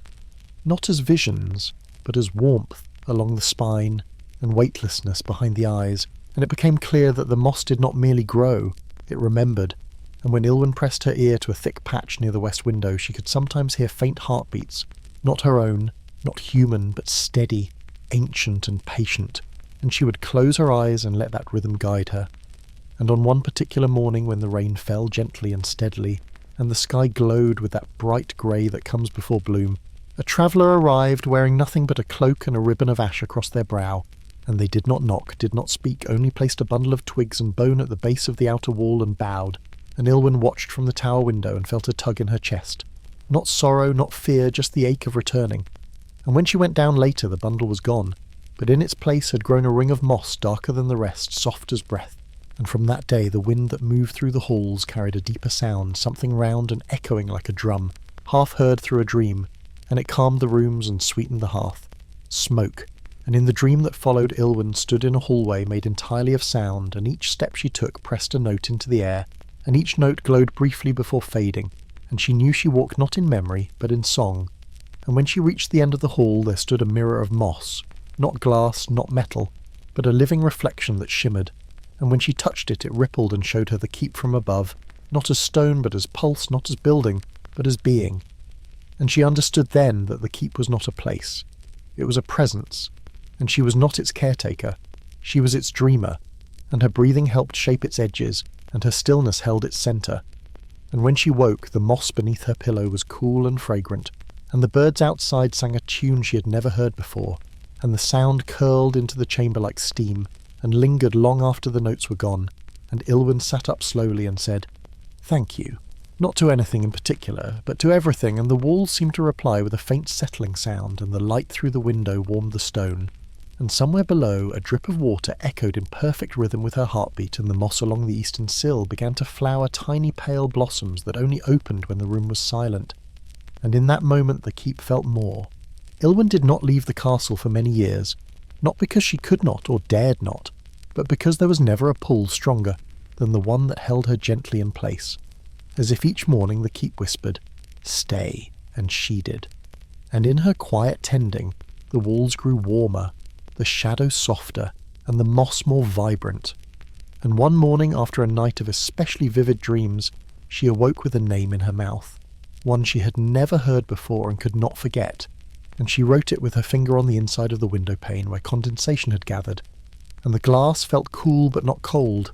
and as her fingertip drew the final curve of the final letter, the air shifted, not suddenly, but like a pause between breaths, and she turned her head slowly as the breeze passed through the chamber, though all the shutters remained closed, and she said nothing, only listened as always. And in the weeks that followed, more names came not all at once, but like pebbles dropped in a well-soft round syllables, rising in her thoughts, and sometimes she would whisper them into the hearth where the embers listened, or into the moss that lined the inner edge of her door, and she never wrote them down and never asked why, for the castle had no use for why, only for is. And over time the moss began to bloom in places it had never bloomed before. Small silvery threads, like threads of light, emerging from the dense green clusters and curling upward for a day or two before fading back into softness. And she took this as a nod, a response, a language, and she began to hum when she cleaned, and speak aloud when she walked, not because she expected an answer, but because it felt right, and in those quiet murmured thoughts she spoke of the dreams she had, and the dreams others brought, and how they echoed in the stones like distant footsteps or dripping water, and sometimes she spoke of the past not her own, but the one she had learned through touch and tone, the past of the keep before it had moss, before it had silence, before it had memory. And what she knew was this: the castle had once been louder, grander, filled with clang and clatter, and sharp smells of metal and fire, and shouted orders and thick boots, and none of it had suited the bones of the place, and so the moss had come not as invasion but as answer, and slowly, slowly the sound had softened, and the walls had taken back their breath, and the towers had leaned inward, and the stones had drawn close, and the moss had pressed into every gap, not to cover but to comfort, and the old ways had crumbled like dried leaves, and no one had mourned them, not truly. And now in its new life the castle did not command it, invited, and those who were drawn to it brought less noise and more ache, and the keep took that ache into its walls and gave back stillness, and so it had been, and so it was, and Ilwyn felt it each time she traced the outline of a worn step or refilled a bowl at the low well where the frogs whispered or tucked fresh linen into a bed rarely slept in. And one day a visitor arrived, not through the gate, but over the cliff edge, not by mistake but with careful, sure steps, and they did not speak at all, only rested a hand against the stone of the southern wall, and closed their eyes and breathed as if greeting something older than language, and Ilwyn watched and did not interrupt. And when the visitor opened their eyes, they smiled and said, "I dreamed of this, but it was not ruined," and Ilwyn replied, "It is not ruined." And the visitor nodded and walked into the keep and stayed 3 days and left behind a strip of cloth woven with symbols no one knew. And when it touched the moss, the threads shimmered like dew, and the symbols softened until they looked like vines. And when Ilwyn found it, she tucked it above the hearth where smoke would kiss it each evening. And that night the fire cracked twice and then fell silent, and that silence was deeper than any she had known, and she did not fear it. She let it in. And another day, a boy came with a bird in a cage and asked, "Can it learn to sing again?" And Ilwyn looked at the bird and at the boy and said, "Only let it listen." And he did. And for 2 weeks the cage sat on a windowsill open and untouched, and the bird said nothing. And then one morning it sang not in notes, the boy knew, but in a melody that mirrored the wind and the rustle of moss and the creak of distant trees, and the boy wept and left the cage behind and walked home with the bird on his shoulder. And in the years that followed, the keep heard echoes of that song from far beyond its walls, and it knew the world had not forgotten it, only paused and now had begun to hum again. And Ilwyn began to see in dreams a place beneath the keep, not the root cellar, not the storage vaults, but something older, something like a chamber woven into the very stone where no one had ever walked. And one morning she followed that dream with bare feet and a single candle, and walked past the familiar halls and through a narrow passage she had never noticed, though she passed it often, and the air within was cool and damp and smelled of lichen and moonlight, and the moss grew in thin strands across the ceiling, glowing faintly as if moon-fed, and the stairs led down and around in wide, slow spirals, and she followed, and the silence deepened, not in volume but in texture, and when she reached the chamber at the bottom she knew it was not hidden, it was waiting. And in its centre stood a basin carved from the same stone as the rest of the keep, filled not with water but with memory, and as she approached the surface shimmered with scenes, not her own, not anyone's, but the keep's. And she saw the first stone laid by hands, now dust, and the laughter that once echoed through the halls, and the sorrow that followed, and the long, patient stillness that gave birth to moss. And she did not speak, only sat beside the basin and let her fingers hover just above its surface, and the basin pulsed like breath, and she felt the castle sigh, not in sadness, not in joy, but in welcome. And when she rose, the moss had begun to grow along the edges of her robe, and she let it, and returned to the upper halls with slower steps and softer breath, and the room seemed to nod as she passed, and the wind curled around her like a shawl, and the moss seemed to brighten wherever she stood. And it was clear not through words or vision, but through the steady warmth of stone and shadow, that she had become not the keeper but the keystone, the part of the keep that held its shape, the breath between its walls, the dream within its roots. In the months that followed Ilwyn's descent into the memory basin, the castle seemed to hum with a new awareness, not louder, not faster, but deeper, as though something ancient had been gently stirred awake, not startled, not shaken, just nudged from its long inward sleep, and this new presence didn't demand, but offered more fully, as if the keep itself had grown more confident in its softness, more certain in its moss-covered quiet.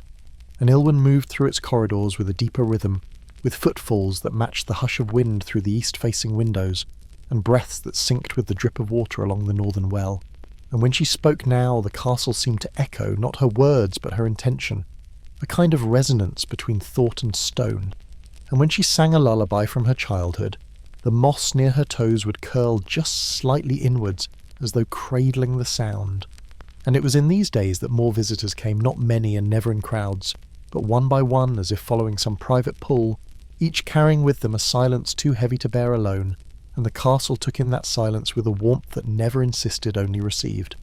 And one of the visitors was a woman with a hand-bound book of pressed plants, who walked the halls barefoot and in near silence, trailing her fingers across the stone and whispering their names, and she did not ask for anything. She only knelt each morning in the sunlit alcove and placed one new leaf from the forest within the pages of her book. And at the end of her stay she left the book on the lowest step of the west stair, and by morning the book was gone. Not stolen, not taken, just absorbed the way water disappears into thirsty moss. And in its place was a vine with leaves shaped like the ones pressed inside. And Ilwyn nodded when she saw it and watered it with dew from her own hands. And there came a time when a musician arrived, not with instruments but with silence. and he sat beside the hearth for days without sound, watching the fire, listening to the crackling. Not as noise, but as composition. And one night, without preludes, he began to hum a tone so low it seemed to rise from the floorboards themselves. And as he hummed, the moss along the hearth glowed faintly, not in brightness, but in pulse. And when he finished, he said softly, "I thought I'd forgotten how." And Ilwyn simply placed a hand over his heart and said, "You didn't." And he wept and left at dawn and never looked back. And the castle did not call him back, nor did it need to, for his hum had joined the keep's memory and would echo long after footsteps faded. And on a still morning in early spring, when the frost had not quite given way to bloom, a child wandered into the castle, not led, not lost, just drawn, and she wore a crown of dandelions and a smile too wide for sorrow. And she climbed the stairs without pause, sat on the ledge of the broken south tower and sang to the sky, a song without words, and Ilwyn sat beside her and listened, not to the notes, but to the joy. And when the girl was done, she said, "The castle is happy." And Ilwyn asked how she knew, and the girl replied, "It told me," and Ilwyn did not question, only said good, and the girl left with a petal in her pocket, and never told her name, and the wind that night tasted of honeysuckle and warm milk, and the keep sighed contentedly. And in her dreams, Ilwyn saw the moss stretching its arms further through the foundation, not in conquest, but in comfort, reaching downward and outward. And one day she awoke with her fingertips tingling and found that the stone beneath her bed had softened, ever so slightly, not crumbling, not breaking, but yielding. And when she stepped onto the floor barefoot as always, the warmth of it met her soles like a greeting, and she walked the length of the hallway and noticed that her shadow flickered differently, now not following but walking beside, and the walls had begun to bloom with threads of silver moss, not reflective but iridescent, and she felt no fear, only gratitude. And as she entered the library, a place few visited, she found the books had changed, not in content but in feeling. And when she opened one at random, it smelled not of dust but of lavender and dusk, and the pages turned with the ease of breath. And within the margins new lines had appeared, written in no ink she knew, and in no language she recognised, and yet she understood them clearly. They said, "You are part of the remembering now," and she whispered "thank you," and closed the book gently. And from then on the castle's breath seemed to match hers, heartbeat for heartbeat, breath for breath, and the moss no longer just filled the cracks. It adorned the walls like lace, and dressed the beams in soft ribbons, and trailed along her arms as she slept without binding, without weight, only presence. And she began to dream of a door, a round moss-covered door deep within the wall itself, and each night the dream drew her closer. And one morning she woke with the name of that door in her mouth, not spoken but known, and she dressed in her softest robe and followed her instinct through passages and arches, past rooms forgotten by the waking world, until she stood before it.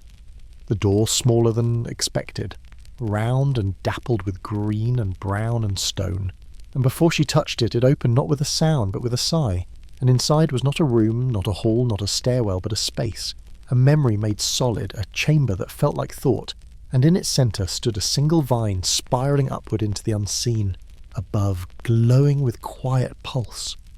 And Ilwyn stepped inside, and as she did, she felt every moment she had ever witnessed in the castle pass through her, not visually, not as a story, but as a sensation warmth, where there was joy, stillness, where there was grief, wind, where there was release. And she understood then that the keep had always been alive, not as a creature, but as a rhythm, and the moss was its heartbeat, and she its breath, and the visitors were its dreams, and she stood within that space and simply listened, and the vine responded by blooming one petal at a time, each one opening without haste like time unfolding. And when the final blossom opened, it released a scent not floral, not sharp, but familiar, the scent of old pages and soft rain and firewood and clean linen and freshly turned soil and memory. And she closed her eyes and breathed it in and said softly, "I will remember." And the vine curled gently toward her, and then settled, and the space dimmed, not with darkness but with peace. And she stepped back out, and the door closed behind her and was gone, and she returned to the hearth and sat by the fire, and knew without doubt that the castle had given her its true name, and she would carry it not in words but in the way she moved through shadow and light, and in the way her presence soothed the silence, and in the way the moss grew now, not only in stone but in dream. And she knew she was not the last, and the keep would one day call another, but for now it was enough that she remained, that she listened, that she breathed with the stone, and that she dreamed with the moss as the seasons slid gently past like slow clouds across a mirrored lake. Ilwyn remained within the keep, never held there, never trapped, only endlessly invited. And the invitation was always silent, always warm, like a room already lit before she entered. And the moss that once had simply filled the crevices now painted the walls with patterns that changed from day to day, not randomly, but in a rhythm she came to know in her bones. And when she traced those patterns with the tip of her finger, a faint hum followed her touch. Not sound exactly, more like the resonance of remembering. And sometimes she would speak to the walls, not out of loneliness, but from a need to share. And the stone listened as always, sometimes dimpling slightly where her palm met the surface as if acknowledging the weight of her thoughts. And in the evenings, when the fire breathed low and the wind played slow notes through the beams, Ilwyn would sit near the window with her feet curled beneath her, and let the hush soak into her shoulders, and she'd sip a warm drink steeped with dried moss and rose hips, and feel her thoughts drift into the stonework. And it was during one such evening that the stars outside shimmered, more brightly than usual, and a thin silver mist crept up the cliff path. Not cold, not sharp, but curious. And from within that mist stepped an old woman, whose eyes looked like candle flames, steady and kind, and she carried a small bundle wrapped in bark and twine. And when Ilwyn opened the door without asking, the woman smiled and said, "I have brought something back," and Ilwyn nodded, as though she had been expecting this, and guided her inside. And the old woman did not speak much. She only placed the bundle beside the hearth and said, "Let it rest." And as the firelight touched the bark, the twine loosened, and the wrapping fell away to reveal a stone not large, not smooth, just a simple weathered stone like any other. And yet when Ilwyn looked at it, she felt her breath slow and her eyes prickle, and she knew without knowing how that the stone had once been part of the keep long ago, and had wandered far and now had returned, and she placed it gently near the centre of the hearth and whispered, "Welcome home." And from then on the fire burned steadier and warmer, as though its heart had been made whole, and the old woman stayed for one night only. And in the morning she left before dawn, her footprints already covered by the moss by the time the sun rose, and Ilwyn stood by the door watching the mist sink back down the cliff, and in the silence that followed the keep, seemed to settle even deeper into itself, and over time more pieces returned, not always brought by hands, sometimes carried on wind, or tucked in the talons of birds, or slipped between the pages of old books, and each one Ilwyn welcomed with a soft word and an open palm, and each one found its place within the keep as though no time had passed, and soon the keep was more whole than it had ever been, not just restored but remembered, and within that fullness Ilwyn felt her dreams stretch further, no longer confined to the chambers and towers, but spilling into the roots and cliffs and skies, and in one dream she saw the keep breathe, not metaphorically, not imagined, but truly the whole of it expanding just slightly, and then releasing a sigh that rustled every leaf in the surrounding forest. And when she woke she knew it had happened, not in the way a thing is seen, but in the way it is felt. And after that she began to hum more often, not to fill silence but to join it, and sometimes the moss would shift as if swaying, and the stones would warm slightly, and the beams above her would creak, not from age but from joy, and she began to speak the names of the dreams that came through the keep, not aloud but in whispers as soft enough to be carried by the moss itself. And the keep responded with memories, not as visions, but as warmth along the spine and weightlessness behind the eyes, and it became clear that the moss did not merely grow, it remembered. And when Ilwyn pressed her ear to a thick patch near the west window, she could sometimes hear faint heartbeats, not her own, not human, but steady, ancient and patient, and she would close her eyes and let that rhythm guide her. And on one particular morning when the rain fell gently and steadily, and the sky glowed with that bright grey that comes before bloom, a traveller arrived wearing nothing but a cloak and a ribbon of ash across their brow, and they did not knock, did not speak, only placed a bundle of twigs and bone at the base of the outer wall and bowed, and Ilwyn watched from the tower window and felt a tug in her chest. Not sorrow, not fear, just the ache of returning. And when she went down later, the bundle was gone, but in its place had grown a ring of moss darker than the rest, soft as breath, and from that day the wind that moved through the halls carried a deeper sound, something round and echoing, like a drum half heard through a dream, and it calmed the rooms and sweetened the hearth, smoke. And in the dream that followed, Ilwyn stood in a hallway made entirely of sound, and each step she took pressed a note into the air, and each note glowed briefly before fading, and she knew she walked not in memory, but in song. And when she reached the end of the hall, there stood a mirror of moss, not glass, not metal, but a living reflection that shimmered, and when she touched it, it rippled and showed her the keep from above, Not as stone, but as pulse, not as building, but as being. And she understood then that the keep was not a place, it was a presence. And she was not its caretaker, she was its dreamer. And her breathing helped shape its edges, and her stillness held its centre. And when she woke, the moss beneath her pillow was cool and fragrant, and the birds outside sang a tune she had never heard before, and the sound curled into the chamber like steam and lingered long after the notes were gone. And Ilwyn sat up slowly and said, "Thank you not to anything in particular, but to everything." And the walls seemed to reply with a faint settling sound, and the light through the window warmed the stone, and somewhere below a drip of water echoed in perfect rhythm with her heartbeat, and the moss along the eastern sill began to flower tiny pale blossoms that only opened when the room was silent. And in that moment the keep felt more awake than ever, not bright, not loud, just fully itself, fully breathed, and Ilwyn stood and stretched and felt the castle stretch with her, not in form but in feeling, and she knew the keep would last as long as there were dreams and moss and quiet longing, and hands gentle enough to press between stones and say welcome home. In the weeks that followed, the moss began to shift with intention, not hurried, not jarring, but with a quiet grace, as though the keep itself was rearranging its memories to better cradle the present. And Ilwyn noticed that each morning the texture of the floor beneath her toes changed slightly, never jarring, only subtle, a new softness here, a deepening of green there. And sometimes when she blinked just slow enough, she caught the hint of movement along the walls, like breath being held and slowly let go. And it wasn't alarming, it was comforting, like watching the chest of a sleeping animal rise and fall with contentment. And one morning, as the mist hung low outside and the wind whispered lullabies through the beams, she stepped into what had once been a narrow storage alcove, only to find it transformed into a circular chamber, filled with hanging moss and threads of amber, lights suspended like dew, and in the centre sat a chair that seemed grown rather than made, formed from winding roots and draped in soft blue-grey lichen. And when she sat, it cradled her not firmly but responsively, shifting just enough to hold her without pressing. And as she leaned back, she felt a presence, not physical, not spoken, but deeply familiar. And she closed her eyes and heard nothing, and everything, the faint echo of a memory, not hers, a child's laughter, a rustling of parchment, a whisper of a name she did not recognise and yet loved instantly. And when she opened her eyes again, the chamber felt warmer, as though it had thanked her for listening, and from that day Ilwyn visited the chamber often not to find answers, but to be still, and each time it greeted her differently, sometimes with scent, sometimes with soft light, sometimes with a dream placed gently behind her eyes. And in one such dream she stood in a corridor lit entirely by bioluminescent moss, and each footstep caused a ripple of blue-green shimmer, and the air was thick with the scent of wet stone and pine needles. And as she walked, the corridor opened not into another room, but into a sky, a vast horizon of slow-turning stars, and beneath her feet the moss continued to glow, as though forming a path into the cosmos.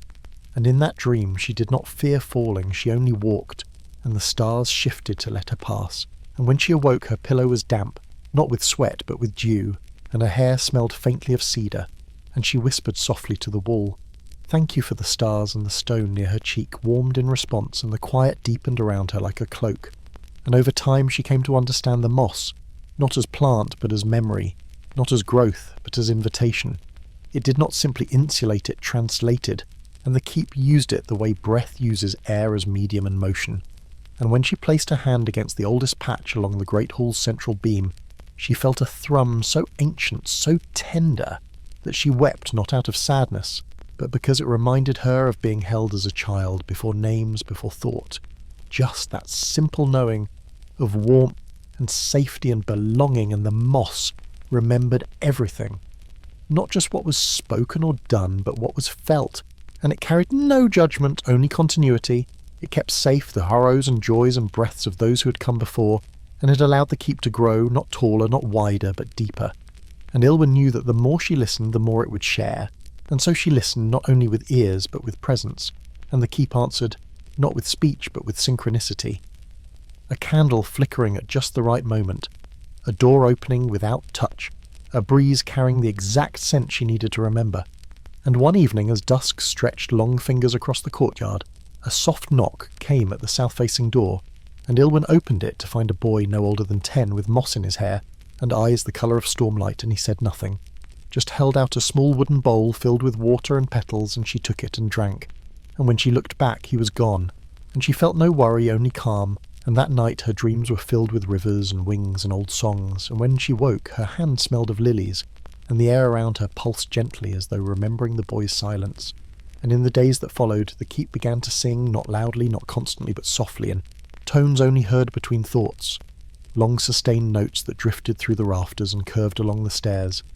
And sometimes Ilwyn found herself humming without realising, matching the pitch of the keep's own quiet music, and in those moments everything aligned. The moss glowed gently, the stones warmed slightly, and the silence thickened like honey, and time itself slowed to the pace of breath.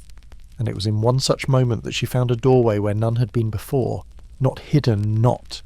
sealed simply, not yet needed, and now suddenly perfectly placed. And when she stepped through, she entered a room of wind open on all sides, yet somehow enclosed the air circling, slow and round like a cradle, and hanging from invisible threads were objects suspended not by force but by memory. A feather, a shard of mirror, a ribbon stained with ink, a rusted key, and as she moved among them, they did not sway but hummed, each one resonating with a different note, and when she touched the key it vibrated in her palm, and the moss on the floor curled slightly. And she knew the keep was showing her something not literal, not linear, but emotional. The way a scent can recall a whole afternoon, and she let herself feel it. The ache, the love, the hush, and the room responded with warmth, and when she left the doorway faded behind her, not erased, only rustling, and she whispered,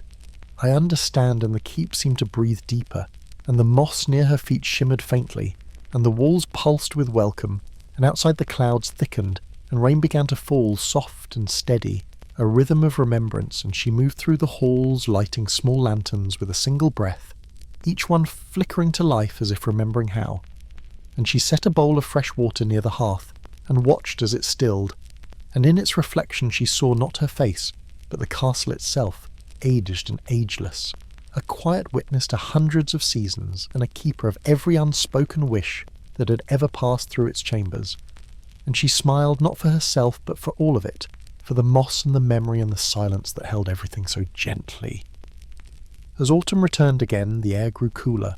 not harsh, just hushed with a crispness that whispered of change, and the moss deepened in colour, dark emerald and twilight grey, curling slightly in corners as though bracing itself for the long sleep, and Ilwyn wrapped herself in a soft cloak, lined with the same moss now grown so familiar, it felt like memory against her skin, and each step through the keep echoed like a heartbeat, and she found her way down into the oldest parts of the structure, where the walls leaned in closer, and the stones bore the marks of forgotten builders, and between them the moss pulsed faintly, not with light, but with presence, and she touched one patch shaped like a spiral, and it grew warm under her fingers, and the air shifted around her, not forward, not back, but inward, and she closed her eyes and heard not a sound, but a feeling, the echo of a child's laughter held inside the walls as if they too remembered joy. And further down she found a small doorway nearly hidden behind a collapsed arch, and as she ducked through the moss brushed her shoulders with the gentleness of a lullaby, and the space beyond was round like the inside of a seashell, and the walls were covered in carvings, not words, not pictures, just shapes, spirals, loops, waves, and at the centre of the room sat a shallow bowl carved from petrified wood, filled not with water, but with reflections that moved on their own, and as she leaned closer, the reflections shifted to show not faces, but moments, a hand placing a stone, a voice humming, a fire lit in the dark, and she knew these were the castle's dreams stored in stillness, not to be watched but to be felt, and as she sat cross-legged beside the bowl, the moss grew slightly up the walls as though curious, and a breeze stirred from no direction in particular, carrying the scent of cinnamon bark and damp leaves, and the bowl showed her an image of the keep before it was covered in moss, bright stone glinting beneath the sun, freshly built and brimming with voices and movement. And then slowly, year by year, the stones faded, and the moss crept in, not like decay, but like a promise, and the sound softened until only breath and thought remained, and Ilwyn placed her hand gently on the rim of the bowl and whispered, "I'm listening," and the reflection stilled and became her own face, not exactly as it was, but as the keep saw her steady and soft and surrounded by green, and in that moment she felt no separation between herself and the castle. She was a breath inside its lungs, a step inside its memory, a heartbeat within its walls. And when she stood again, the carvings had shifted slightly, not erased, only added to a new loop here, a fresh spiral there, and the moss shimmered with dew, and she thanked the room without speaking and climbed slowly back up to the main hall, where the hearth glowed with waiting light and the fire cracked softly, sending flickers of orange across the walls like dancing stories, and she made tea from dried petals and moss, steeped slow and deep, and drank it while the wind hummed low through the rafters. And outside the first snowflakes drifted down, soft as feathers, and melted on the sill, and she wrapped herself in warmth and silence and drifted into sleep where the castle dreamed with her. And in that sleep she found herself walking through the courtyard, now blanketed in snow but the moss still visible beneath it glowing faintly with a silver light, and above her the sky turned in slow circles, and each star pulsed in time with the breath of the earth, and she heard the castle hum, not through walls or stone but through her own chest, a resonance so gentle it brought tears without sadness, and she followed that hum to a door made of fog which opened with a thought, and inside was a room she had never seen, and yet knew deeply lined with soft tapestries of moss woven with glimmering threads, and at the centre sat a stone cradle, and in it something not quite visible but very much alive, a presence forming slowly like a dream not yet finished, and she leaned over it and whispered, "Grow," and the presence stirred and brightened, and she knew it was the keep's next dream, forming slowly within the old ones. And when she woke, the air smelled of honey and frost, and the fire had not gone out, and she stepped outside just briefly to see the snow resting gently on the branches, and the moss beneath it still breathing, still remembering, and she whispered to the wind, "Keep growing," and it swirled once around her like a cloak, before vanishing down the cliff and inside the keep settled deeper into itself, the walls sighing softly, the beams creaking like lullabies, and Ilwyn moved slowly through the halls, lighting candles with moss-wrapped matches, and each flame flickered into life as though it too remembered, and she placed her palm on the stones. Beside each one, whispering fragments of old songs, and the keep held those songs, gently folding them into its chambers like petals into pages, and by nightfall the entire castle seemed to hum not loudly but steadily, like a river deep beneath the ground, moving always slowly, and Ilwyn sat again in the chamber of sound, the one that opened into sky, and this time the suspended objects began to turn slowly in circles, the feather, the key, the mirror shard, each spinning to its own rhythm, but in perfect harmony with one another, and she stood in their centre and closed her eyes and let the movement guide her, and slowly the air shifted around her, not lifting her, not transporting her, but revealing, and she felt every corner of the keep not as walls but as breath, and her own breath matched its pace, and the moss grew more luminous the longer she stood, and when she opened her eyes the object stopped spinning, and a single thread of moss now stretched from the key to her wrist, not bound, not tied, simply connected, and when she reached out to touch it, it pulsed once and vanished, and she smiled and stepped back out into the main hall, where everything felt lighter, the stones brighter, the wood sweeter, and the silence softer, and she laid down near the hearth wrapped in moss and warmth, and let her eyes close once more, the fire flickering slow and steady like a heartbeat. As the moon turned and turned again above the cliffside, the castle seemed to sigh into winter, not with dread but with stillness, and inside its moss-laced walls Ilwyn moved like breath, slow and warm, her steps as soft as thought, and each morning the light slipped through the high-arched windows in slanted gold ribbons that danced on the stones and made the dust shimmer like old magic, and the moss drank in that light, curling just slightly toward it like fingertips seeking warmth, and some days the air inside the keep felt so deep, so still, that Ilwyn imagined she could hear the slow drift of dreams making their way through the corridors, curling up the stairwells resting beneath the hearthstones, and the castle listened always, and when she spoke aloud, even just a whisper, the moss seemed to lean in as if waiting for her voice, and one day as a fine snow whispered against the tower windows, she felt a pull toward a part of the keep she had never dared explore, a spiral stairwell that descended not toward the cellar or crypt, but deeper than she thought the foundations could go, and she lit a small lantern and tucked a strip of moss around its base to soften the flame, and began the slow walk downward, and with every step the temperature did not fall, but rose gently, and the air grew thick with the scent of cedar and thyme, and the stones here were darker, veined with minerals that shimmered faintly in the lamplight, and the moss between them was not green, but a kind of twilight purple, soft as breath and deeply quiet,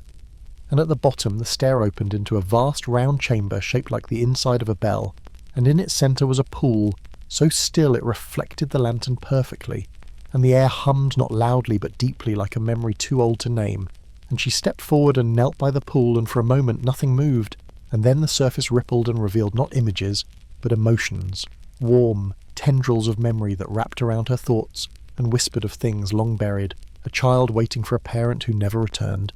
a hand carving runes intersewn with hope, a song hummed into the hollow of a wall to soothe the night. And Ilwyn understood then that this was the castle's heart, not its mind, not its voice, but its feeling place where everything it had absorbed settled and swirled like deep water. And she lowered both hands into the pool, and the warmth wrapped around her wrists and pulled her gently forward, not to drown, but to see. And in that moment her thoughts slowed, her breath matched the still rhythm of the chamber, and she felt the keep's sorrow not as burden but as beauty, and then its joy not as noise but as golden light, and its love not as longing but as quiet presence. And when she drew her hands back, the moss near the pool had grown slightly, reaching toward her with a slow grace, and she smiled and bowed her head and whispered, "Thank you," and her voice echoed just once and faded like smoke, and she climbed the stairs slowly, lantern still aglow. And when she emerged into the great hall, the fire had already been lit, though she had not struck a match, and beside it sat a small bundle wrapped in moss and tied with twine, and she opened it gently to find a small stone figurine shaped like a sleeping bird, and beneath it a folded piece of parchment, not written in ink, but in pressed moss that formed letters, and it said "For remembering," and she held it close and placed it on the hearthstone where it glowed faintly, and she sat beside it and watched the flames sway like lullabies. And that night the wind sang a low tune around the towers, not mournful but tender, and in her sleep she dreamed of corridors that bent like rivers, and rooms shaped like memories, and voices that spoke not with sound but with the rustle of leaves. And each morning that followed, the castle offered something new, not loud, not grand, but perfectly timed. A patch of moss in the shape of a feather, a window that opened just as a breeze carried in the scent of pine, and one day the sound of rain without clouds, and Ilwyn began to sing to the walls softly. At first, then with more breath, letting old melodies find their way back through her lips, and the moss listened and hummed back, and sometimes she'd pause mid-verse and hear the stone finish her line, and this became their rhythm, a quiet duet of moss and memory and human breath. And one evening, as snow blanketed the courtyard in silence, she lit candles all along the hall, each one placed where moss grew thickest, and she sat at the centre, with eyes closed and heart open, and the candles flickered in time with something deeper, not wind, not draught, but breath, and the walls grew warm and the moss curled inward like a cat settling into sleep, and she whispered, "Tell me," and the air changed, and a soft glow spilled from the old hearth, and within she saw not fire but flickering scenes of the keep long ago when it was first built and the stones were raw and dry, and workers sang as they placed moss between each one, not just for warmth but for spirit to hold in the laughter, to keep the fear from escaping, to anchor the hope within. And she saw how each layer of moss had taken in their thoughts, their dreams, their griefs, and carried them forwards, and how when the last stone was placed the workers stood in silence and pressed their palms to the wall as if sealing a pact, and the moss shimmered faintly and pulsed once, and Ilwyn opened her eyes and saw her own hand mirrored on the stone beside her, and she whispered, "I remember." And the moss brightened and the silence deepened, and the castle grew even stiller, and for days after the air inside held a kind of music, not sound exactly, but the suggestion of it, like distant chimes or lullabies remembered from another life, and she moved through it, like a swimmer through warm water, arms outstretched, breath slow and steady, and the keep grew with her, not upward but inward, the rooms unfolding in spirals, the corridors breathing with light. And one afternoon she opened a door that had once led to storage and found instead a solarium filled with hanging moss and skylight, and a small bench carved from the root of a tree no longer alive. And as she sat, the sun poured in, and she closed her eyes and felt the warmth settle into her skin. And when she opened them again, a page lay in her lap, unwritten but heavy with intent, and she understood the castle wanted her to write, not history, not instruction, but presence. And she dipped a reed into a bowl of crushed moss and wrote without thinking, letting her breath guide the words. And by the time the sun had set, the page was filled not with language, but with lines that curled like vines and loops that mimic the patterns in the walls. And she placed it gently on the windowsill, and the moss grew over its edge, not to hide but to hold. And when she stood, the bench sighed softly, and the room darkened just enough to say rest. And so she returned to her quarters, lit a single candle, and let her body sink into warmth and silence, and the keep wrapped itself around her, not as prison, but as presence, and she whispered into the dark, "I am here," and the stones pulsed once in reply. As winter deepened into its quietest days, the world beyond the keep hushed beneath a thick quilt of snow and stillness, and inside the moss-covered walls the air remained gentle, never cold, always softly tempered by the warmth that came not from fire alone, but from the ancient breath of the stones. And Ilwyn walked slower now, not from weariness, but from reverence, as if each hallway held a dream in progress, and every corner a sigh yet to be spoken. And she found herself drawn often to the solarium where the hanging moss now shimmered, faintly with frost catching morning light like scattered stars. And one morning, as she sipped warm tea steeped in crushed bark and lavender, she noticed a pattern forming in the frost on the glass, not random but spiraled like the carvings in the heart of the keep, and she reached up and traced one loop with her fingertip, and the frost did not melt. It pulsed once like a quiet heartbeat, and she understood it as a sign, a message not of words but of alignment. And that day she returned to the chamber below the keep, the one with the silent pool, and again she descended slowly, moss brushing her fingertips with every step, and when she reached the chamber, the pool was no longer still but moving gently as though stirred by breath, and when she knelt beside it, it rippled without wind and showed her a moment. Not from the past, but from the possible, a vision of the keep with its doors open, and moss spreading outward across the stone paths beyond the cliff, curling down into the forest, as if the dreaming heart of the keep were beginning to reach out, and she saw herself standing at the threshold, not guarding it, but guiding others, and though no faces appeared, she felt their presence. People not yet arrived, drawn to the stillness, the memory, the breath, and she leaned closer and whispered, "I will keep it ready." And the water shimmered, then stilled, and she placed both palms on the floor, and the moss there warmed beneath her skin, and she closed her eyes and listened not for sound but for sensation, and she felt the pulse of the keep like a great slow drumbeat, not loud but steady and rising, and she stood and turned and climbed back to the main hall, and as she stepped into the light, she noticed the air carried something new, not scent, not temperature, but potential, and the fire crackled softly in greeting, and she added to it a bundle of dried herbs wrapped in moss, and the scent rose in soft spirals, honey pine, old earth, and something sweeter, and the smoke did not rise but lingered near the hearth, weaving into the beams above, and for a while she simply sat in its presence, letting her body relax, her breath slow, her thoughts untangle, and the keep echoed that stillness, its stones breathing with her, its wood creaking in perfect rhythm. And that evening she wrote again, not with words but with lines and curves, and let the moss guide her hand, and when the page was filled she placed it near the old cradle in the hidden fog room, and whispered for the next dream, and the air around her warmed and softened, and she felt a presence unseen curl slightly in response, as if the dream within the keep's heart had shifted in sleep, and she returned to her chamber, and lay upon moss-wrapped blankets, and let the quiet surround her, and in her sleep she dreamed again of the keep, not static but moving slowly, expanding outward with breath and light and memory, and she saw the moss stretching along forgotten paths, and the forest parting gently to allow its reach, and the animals resting within it, unafraid, comforted by its pulse, and above the sky turned slowly, each star blinking in a rhythm that matched the stones, and she woke just before dawn to find the candle by her bedside still lit, though its wax had not melted, and she smiled and rose and walked through the halls, touching each wall gently with her fingertips, and in the kitchen she found the moss growing over a stone basin, shaping itself into the curve of a bowl, and she poured water into it and watched as it absorbed only what it needed and left the rest clear and cool, and she drank and felt the water settle deep within her chest like a small song, and she hummed and the keep hummed back, and the windows opened slightly on their own, and the morning air entered crisp but welcome, and she sat on the ledge and looked out over the cliffs. Snow, still, thick trees, silent birds tucked into themselves, and she knew this silence was not absence but fullness, and she whispered, "Thank you," to no one in particular,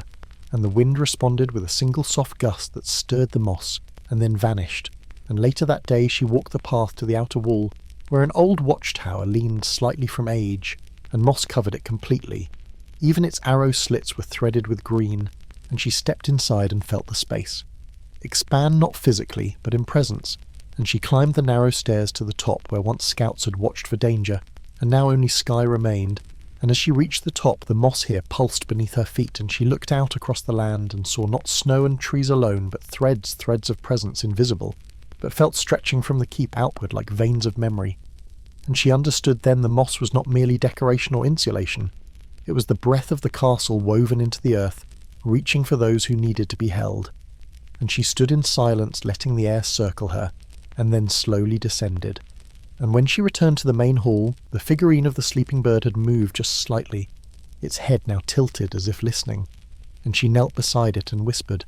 "I hear too," and the stone warmed, and the moss around it shimmered, and the candles in the hall flickered once and then steadied. And that night, as she sat beside the hearth, the wind outside began to sing not loudly but with rhythm, and she sang back a lullaby from her childhood. Something about rivers and rest and the keep held the sound within its walls, folding it into the stone and the moss and the dream, and she let herself sleep curled near the hearth, wrapped in softness and quiet. And in her dream she walked through a corridor made entirely of light and moss and memory, and each step she took echoed not in sound but in presence. And she passed doors, some open, some still forming, and behind each she felt not fear, not sorrow, but possibility. And at the far end of the corridor stood the keep itself, not as stone, not as building, but as a figure tall and soft-eyed and cloaked in green, and it reached out a hand, not to command, not to beckon, but to offer. And she placed her hand in it and felt everything all at once, the memories, the moss, the quiet, the weight and the light. And then she woke slowly, gently, without rush, and the fire still glowed, and the bird still listened, and the wall still hummed, and she rose and began her day again, not to tend the keep, but to grow with it. The days that followed settled into a rhythm not measured in clocks or bells, but in light and scent and silence. The kind of rhythm that cradles the heart and stretches time gently into long velvet moments, and Ilwyn found herself no longer surprised by the keep's quiet offerings, but always grateful, always reverent. And each morning she woke to find the moss had crept a little further into forgotten corners, not in haste but in care, as though the keep was remembering parts of itself, long left untouched, and in one alcove behind a crumbling tapestry she found a niche, lined with moss, shaped like a cradle, and inside lay a bundle wrapped in linen, old and faintly glowing with the warmth of rest. And though she did not unwrap it, she knew instinctively it held not a relic but a feeling, and she placed her hand gently atop it and whispered, "You're safe." And the moss beneath her hand pulsed once, as if sighing, and in that moment she felt the keep breathe deeply, and the silence that followed was whole, and she sat beside the niche for a long while just listening, not with ears, but with body, and the warmth from the moss soaked into her bones and quieted every corner of her mind. And when she rose, the tapestry behind her whispered against her shoulder, and she turned to see it had shifted, revealing a spiral pattern in the stone behind, and she traced it with one finger, and the wall beneath warmed slightly in response, and she smiled and returned to the great hall where the fire was already lit, though no spark had been struck, and the bird figurine now had a tiny feather beside it, made not of stone but woven moss, and she touched it gently, and it did not crumble but vibrated faintly with a song too old to name. And that evening she brought her writing tools to the main hearth, and sat cross-legged before the fire, and dipped her reed into a bowl of crushed moss mixed with snowmelt, and wrote not from memory, but from feeling, letting her breath guide her hand across the parchment in long fluid motions that echoed the curves of the castle itself, and the lines she formed were not words in any tongue. She knew yet the meaning of each stroke settled into her like warmth, and she knew the keep understood. And when the page was full she placed it gently on the mantel, and the moss crept toward it, slowly curling around its edges, not to hide it, but to hold it safe, and she whispered for tomorrow. And the fire flared once, then softened, and she rose and made her way to the tower room, where the wind sang clearest, and she opened the narrow window and let the cold rush in around her. And the moss along the sill shifted to shield her from the sharpest edges of the breeze, and she closed her eyes and breathed in the scent of snow and old stone and the vastness of sky, and she sang quietly to the night, not for company but for communion, and the wind answered in soft waves, rustling the moss like the hem of a robe, and she leaned against the wall and let her body rest, her voice trailing into silence, and when she descended she found the candles in the hall had aligned themselves, forming a slow spiral leading back to her chamber, and at the centre lay a folded piece of parchment, unmarked but warm, and she placed it on her chest as she curled beneath the moss-wrapped blankets, and as she drifted, she felt the keep watching, not with eyes but with presence, not demanding, not guarding, just being. And in her dream she walked through the keep as it once was and as it would be, halls of glowing moss and quiet laughter, rooms that breathed like forests, and the air was filled not with dust but with memory. and everything she touched responded gently as if welcoming her home again and again and again. And when she woke she was humming and did not remember the song but felt it lingering in her breath. And as she rose and moved through the halls, the keep responded in kind, opening shutters, drawing her toward warmth, offering fruit left gently on windowsills wrapped in curled leaves. And she ate slowly, savouring the sweetness, and gave thanks aloud, and the moss around her shimmered. And in the following days she began to speak to the keep. More often, not to ask and not to demand, but to share. And the walls listened, the hearth responded, the corridors echoed her voice back to her, softened and deepened. And sometimes when she spoke a word, the moss would bloom in shape around her, forming symbols not meant to be read but felt. And she followed their patterns with reverent fingers, learning without effort, absorbing without trying. And she began to sing again more fully now, standing in the centre of the great hall, letting her voice fill the high spaces above. And the echo was never empty. The keep sang back, not with voice but with presence. And the sound swelled like tides, and when she stopped her breath felt like the wind had kissed it, and the moss below her feet had curled inward like a cat, and she knew it was enough. And in the deep hours of night she sometimes returned to the chamber beneath the keep and sat beside the pool which never stilled entirely. And each time it greeted her, not with vision, but with feeling, with stories that could not be spoken, only received, and the moss there always reached toward her, as if remembering her kindness, and she sat with it in silence and felt herself deepen, not in thought but in being. And when she returned to her bed, the dreams that followed were gentle spirals of light and shape, and the sense that nothing needed to be more than it was, and the castle held her. As a tree holds the wind firm and forgiving, strong yet soft and over. Time the seasons began to turn, and the snow melted slowly,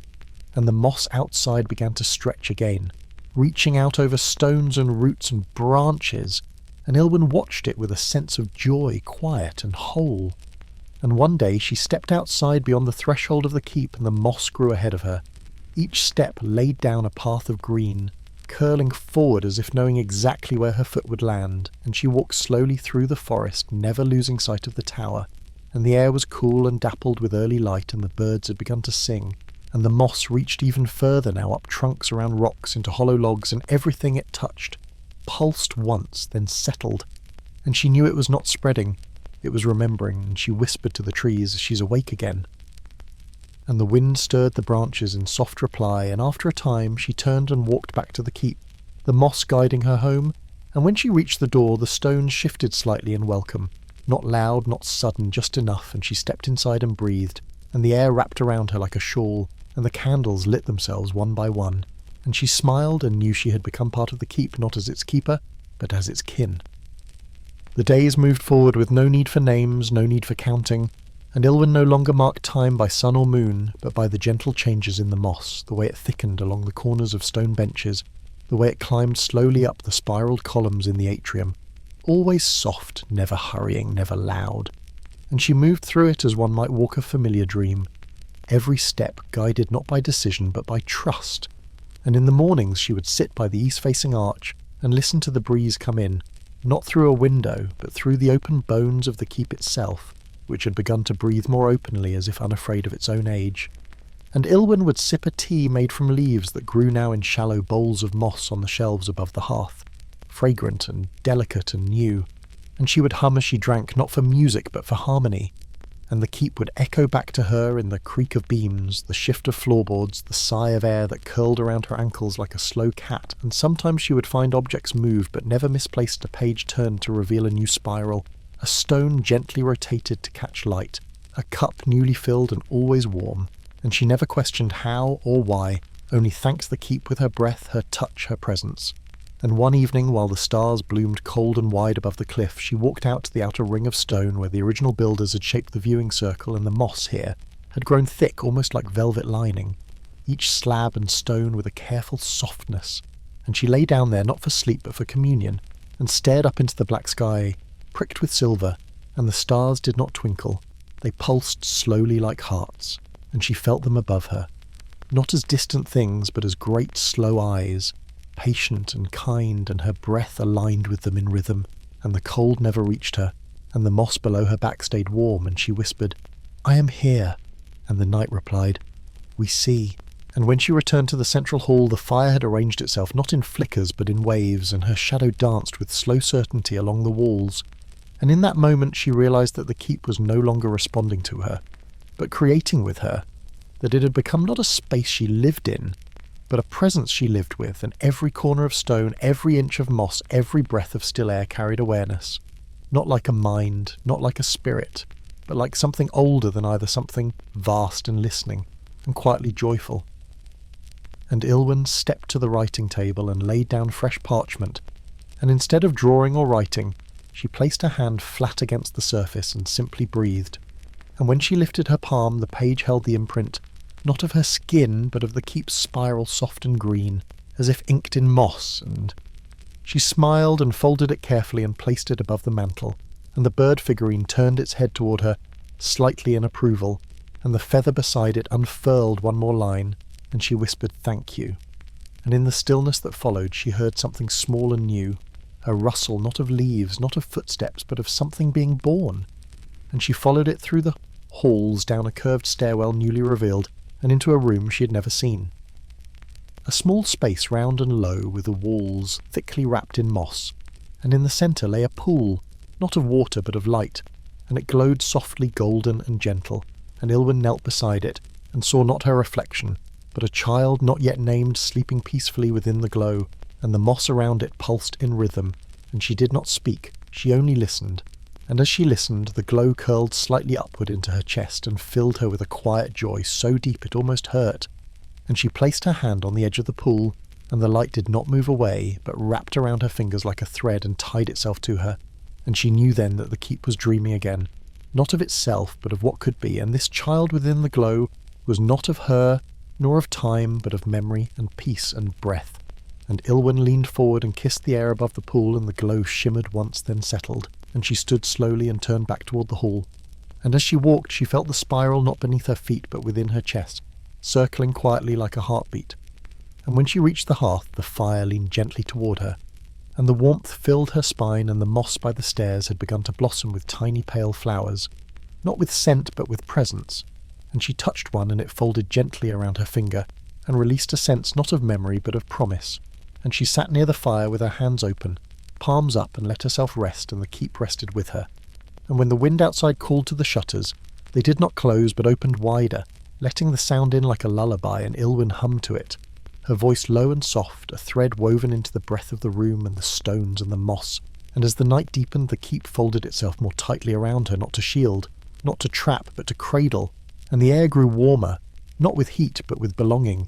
and she lay down on the floor beside the hearth, and the moss curled beneath her like a nest, and from the fire dimmed to a gentle glow, and her eyes closed without effort, and her breath slowed, and the stars above circled slowly, and the wind carried her song through every corridor, and the dream of the child in the pool began to echo through the walls, and for the first time in many years the keep began to hum, not softly, not faintly, but fully, and its voice was low and whole and kind, and it said through stone and wood and moss, "You are not alone." And Ilwyn smiled even as she slept, and her dream was green and deep and whole. When morning stretched itself thin and pale across the horizon, Ilwyn awoke gently, as if the castle itself had leaned down to brush a soft breath across her cheek, and in the quiet light she could feel the pulse of moss beneath her fingers, and the slow hum of stone and wood settling deeper into itself, and the warmth of the hearth lingered still like a whisper wrapped around the room, and she rose with the ease of dawn unfurling, and moved to the window, where the breeze carried the faintest scent of rain yet to fall, and outside the cliffs draped in emerald moss reached toward the sky, like ancient hands beckoning the clouds to rest their weight upon them, and the keep itself seemed alive, not just with moss, but with breath and heartbeat. And Ilwyn smiled softly and stepped outside, her feet sinking slightly into the velvet moss that carpeted the ground, and as she walked, she noticed how the stones beneath her shifted almost imperceptibly, as though the castle moved in response to her steps like a sleeping giant stretching in its dreams, and the air was filled with the gentle sound of rain beginning to fall, a soft patter that tapped the moss and stone and leaves, and filled the world with a hush so complete it felt like a sacred silence, and Ilwyn closed her eyes and let the cool droplets kiss her skin, and the moss soaked the water quickly, offering a damp coolness that smelled of earth and age and new life. And she wandered slowly along the moss-lined walls, letting her fingers trail across the stones, feeling the layered texture of centuries. the rough cold of granite softened by the thick, soft green that builders long ago had carefully placed between each stone as insulation, not just against cold, but against restless spirits, for they believed the moss held the unseen, safely contained, and now that same moss cradled her with the memory of those ancient hands, and the keep seemed to sigh softly beneath her touch, and from somewhere within the walls came the faintest creak, a slow deep groan like wood stretching awake after a long sleep. And Ilwyn leaned closer, her breath misting in the cool air, and the sound grew louder but not harsh, just the gentle shifting of old bones settling into new peace. And she whispered to the keep, "Thank you for holding me." And the rain replied with a soft, steady rhythm, tapping out a slow lullaby, and turning back inside she found the great hall transformed by the moisture. The wooden beams glistened with wetness, and the firelight flickered softly against the damp stone, and the moss carpet shimmered as if sprinkled with tiny stars, and she sat by the hearth and pulled her cloak tighter, and let the warmth spread slowly through her chest, and from the far corner came the faint rustle of the bird figurine, shifting ever so slightly, turning its mossy head toward her with a slow, deliberate motion, and Ilwyn smiled and reached out to touch it, and as her fingers brushed the stone, the warmth from the fire and the coolness of the rain mingled in her palm, and she closed her eyes and let the sensation settle deep into her bones, and then she picked up her writing tools, and with slow, careful strokes began to trace patterns on the parchment patterns that mirrored the spirals she had seen in the stones outside the gentle curves of moss and rain, and her hand moved freely, guided not by thought but by breath, and the fire crackled softly behind her,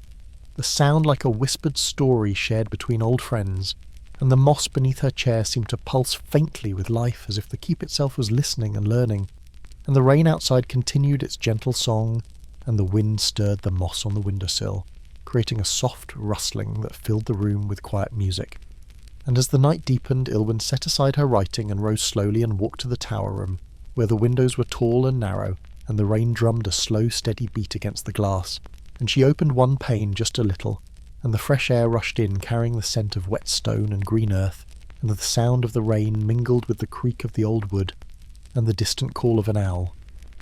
And she leaned out slightly and breathed in the night, and the moss along the windowsill seemed to lean with her, as if sharing the moment, and she whispered a soft prayer for the keep and all who might come to rest within its walls, and the rain answered with a gentle patter like a promise kept, and when she returned to her chamber, the moss on her blankets had thickened just enough to feel like a warm embrace, and she lay down and pulled the covers up to her chin, and closed her eyes, and the rain outside grew softer, fading into the steady sigh of the keep settling into night, and Ilwyn's breath slowed deeper and deeper, and the moss beneath her seemed to breathe in time with her,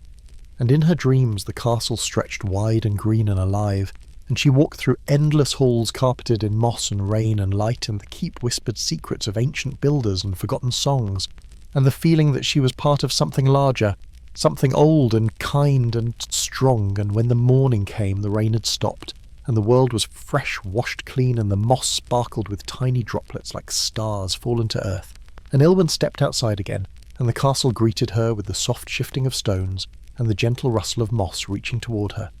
And she smiled and knew that she had found a home not just in stone but in breath, in moss, in song, in the slow, steady heartbeat of the keep. And as the days passed, she continued to listen and learn and speak softly to the moss and the stones and the rain and the wind. And the keep responded in kind shifting and breathing and singing quietly around her, until at last she understood that the castle was not just a place to live, but a living story, a breathing memory, a gentle guardian woven from moss and stone and dreams, and she was its heart and its voice and its breath, and the moss beneath her feet hummed softly with that truth, and the castle grew moss with her and for her and in her. The morning light filtered through the high windows, painting long soft shadows on the moss-covered floor, and Ilwyn moved slowly through the hallways, now more familiar than her own thoughts, feeling the gentle pulse of the stones beneath her feet, the quiet heartbeat of the keep itself, and the air smelled of wet earth and the promise of new beginnings, and outside the cliffs stretched endlessly into mist and sky, and the moss clung thick and green to every crevice like a living tapestry woven by time itself, and the sound of distant waves whispered secrets to the rocks below, and Ilwyn found herself drawn once more to the tower room where the light was soft and the view endless, and she leaned against the cold stone and let the breeze wrap around her like a silk shawl, carrying the scent of salt and pine, and somewhere far off the faint call of a lone bird broke the silence, and she closed her eyes and breathed deeply, letting the rhythm of the keep sync with her own slow breath, the creak of wood, the rustle of moss, the distant murmur of rain that might come again at any moment, and the castle seemed to lean in closer as if listening to her heartbeat and sharing its own. The weight of centuries folded gently into the present like a soft cloak, and Ilwyn felt a calm settle deep in her chest, a quiet knowing that she was part of this ancient breath, this living stone, this moss-wrapped memory. And as the afternoon sun dipped low, the colours of the sky melting from gold to rose to twilight purple, she walked the spiralled stairways that wound like vines through the keep, and each step felt like a gentle pulse echoing through the stones beneath. And at the top she found the small chamber she had discovered so long ago with the pool of glowing light, and she knelt beside it, and the glow shimmered softly welcoming her. And within it the image of the child still slept peaceful and unchanging, and the moss around the pool seemed to breathe and glow in time with the light, and Ilwyn reached out and laid her hand gently on the edge, and felt the warmth spread slowly through her fingers and up her arm, and she whispered stories of the day to the child, stories of rain and stone and wind and moss, and the keep itself seemed to hum in response a low, soft vibration like a lullaby, carried on the breath of ancient stones. And as night fell, the fire in the hearth flared softly, casting dancing shadows that played along the moss-lined walls. And Ilwyn settled in by the warmth and watched the flames flicker and curl like living things. And the sound of the rain began again, outside a gentle, steady patter that filled the air with calm, and she let her thoughts drift like leaves on a slow stream, carried by the quiet song of the rain and the creak of old wood,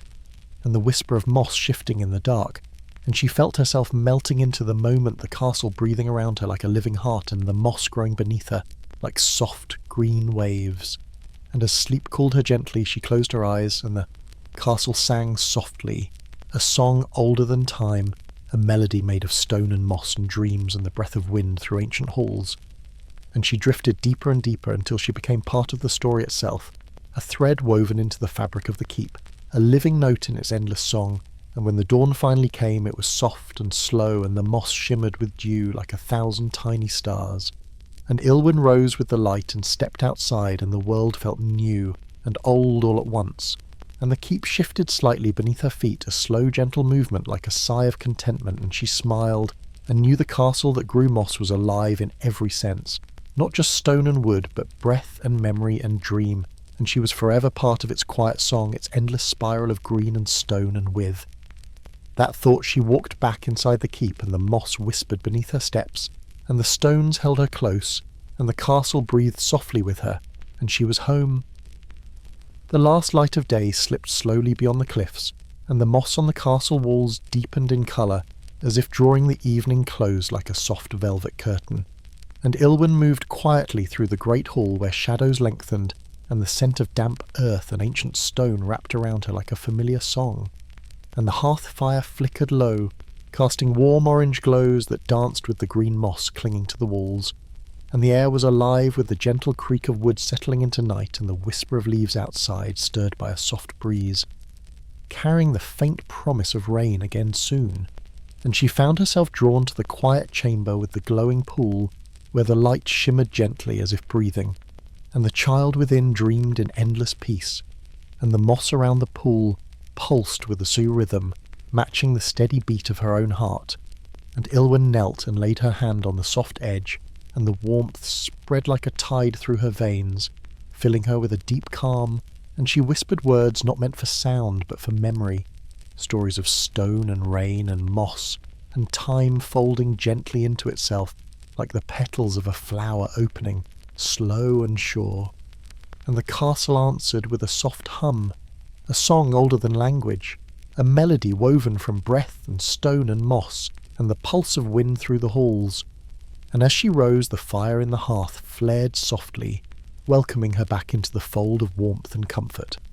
And the moss beneath her feet felt like the embrace of an old friend, steady and kind.